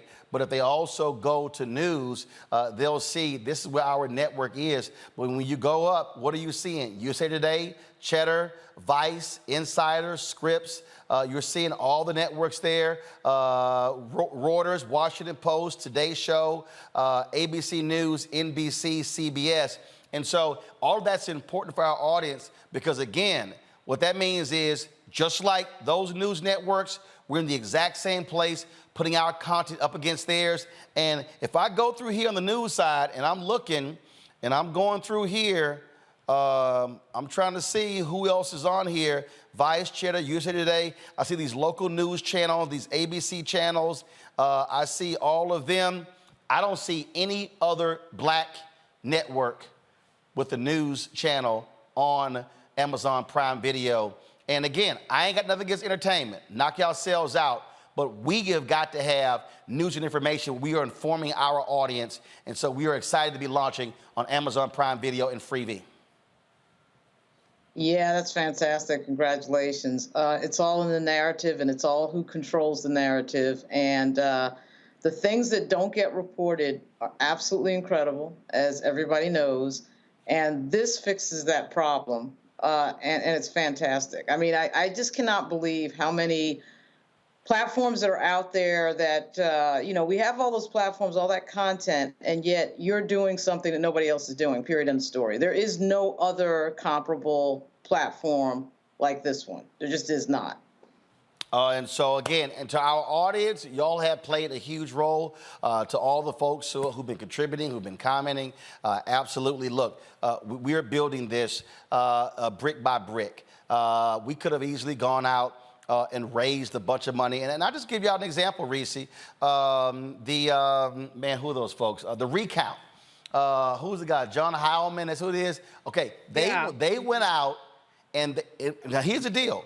The Recount launched the exact same time that we did, 2018. They launched, matter of fact, I'm gonna pull this up. The Recount launched in 2018. And earlier this year, they announced that on December 1st, 2022, go to my iPad, they announced they were suspending operations. The thing that's crazy, hold up, I'm gonna have to sit here. Okay, they won't let me get out of this page. Come back. So the thing that's crazy here, Reese, the recount raised $32 million. Mm-hmm. They raised 32, matter of fact, no, go to my iPad now. They raised $34 million.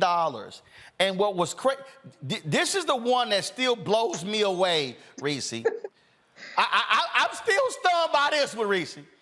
The line right here, the company which raised over $34 million since 2020 struggled to find a profitable business model. Like most media companies, its prospects grew worse amid the economic downturn. Reese, here's what's crazy. We launched September 4th, 2018. We became profitable March 2020. Mm-hmm. They raised $34 million and shut down. They got sold for pennies. Their Twitter feed. In fact, the reason I'm saying this, and I'm not hating on them, but I'm trying to get our audience to understand, one, how black people do not get venture capital money. Right. Two, how we can show success and other folk still get money. Mm-hmm. The crazy thing to me, the greatest asset the recount had was their Twitter feed. Go to my iPad. They got 361,800 Twitter followers. Mm-hmm. Well, hell, if I go to mine, I got 708,000. And so we ain't even gotten, please, $34 million.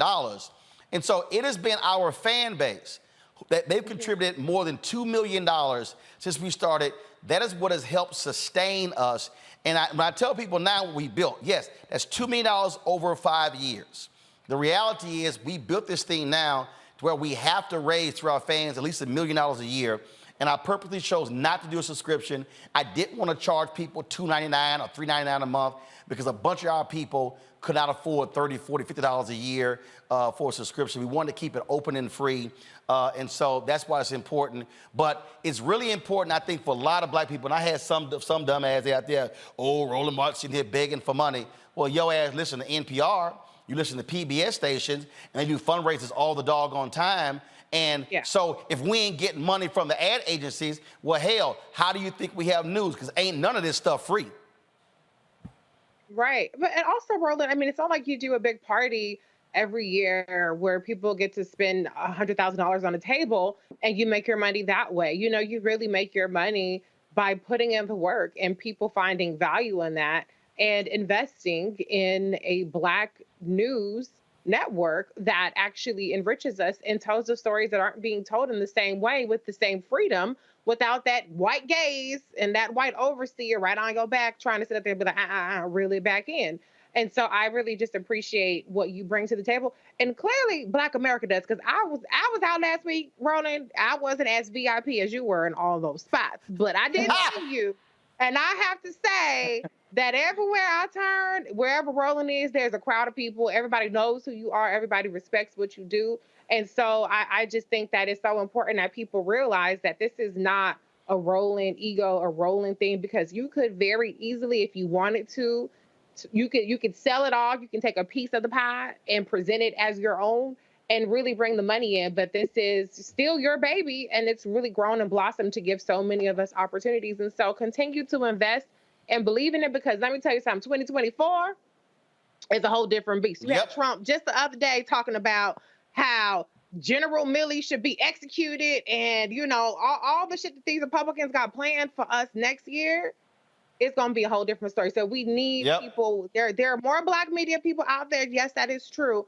But the relentless focus that you have in being independent and bucking whatever trends is happening in the news that week is really what's going to be so important in 2024, especially. And Lauren, what people don't understand is, and again, I got no problem being transparent.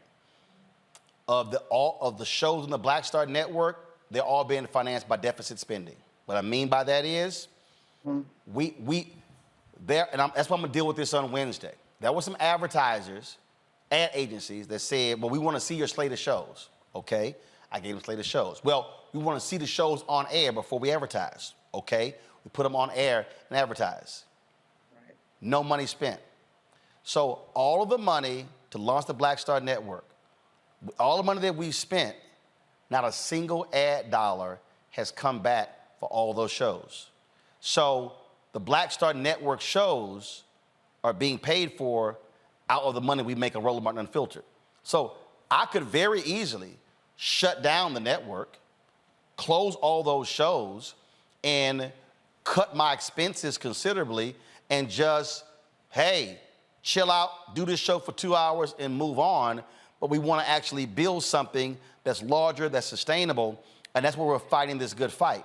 And so I need the audience to understand, when I start telling y'all what companies these ad agencies represent, and you now know what companies are not spending money with us, and then when I see those ads on other news networks and they claim, oh, we don't buy news, our people then have to say, yeah, we ain't buying y'all product. Because people got to understand, it's real easy to talk that trash. We need this, we need that. Oh, I don't like Bob Johnson because he sold BET and he got rid of news. But do you watch? Mm-hmm. Do you support? So it's real easy people talk that stuff about what we need, but then they don't follow up with the support. And I got to say this here, Lauren. Out of the 20, I think Keenan, let me know what the number is. I think we've had a total of 24,000 people who've contributed. Mm-hmm. We've had less than 100 people complain that we don't send swag. And so, look, our staff, yeah, we've got the hats and the shirts. But I told our audience, if we had to send y'all hats and shirts and mugs and bags and stuff, y'all, the money's gonna be spent on swag and the postage. So when people give, that money is coming right into the show, and it's paying for vendors and freelancers, it's paying for staff, it's paying for all these folks. And so that's the thing I just need people to understand that what's going on. And I appreciate that 99.8%, 0.9% of all the people who supported us, not one complaint saying, well, you didn't send me a hat. Because what they said is, when I give, I'm getting the news and information in return. Lauren, go ahead. Yeah, absolutely. And I got to say, Reese just had reminded me during CBC week, you know, the idea that, I mean, there's so many people watching this show. I know you know that, Roland, from when you walk around. But I mean, I feel like I'm getting stopped even more and even more. Of course, if I go to a Black event, I get stopped all the freaking time. But it's on the numbers are on blow up. And you reminded me too, I got to send a check in, which I should have sent already.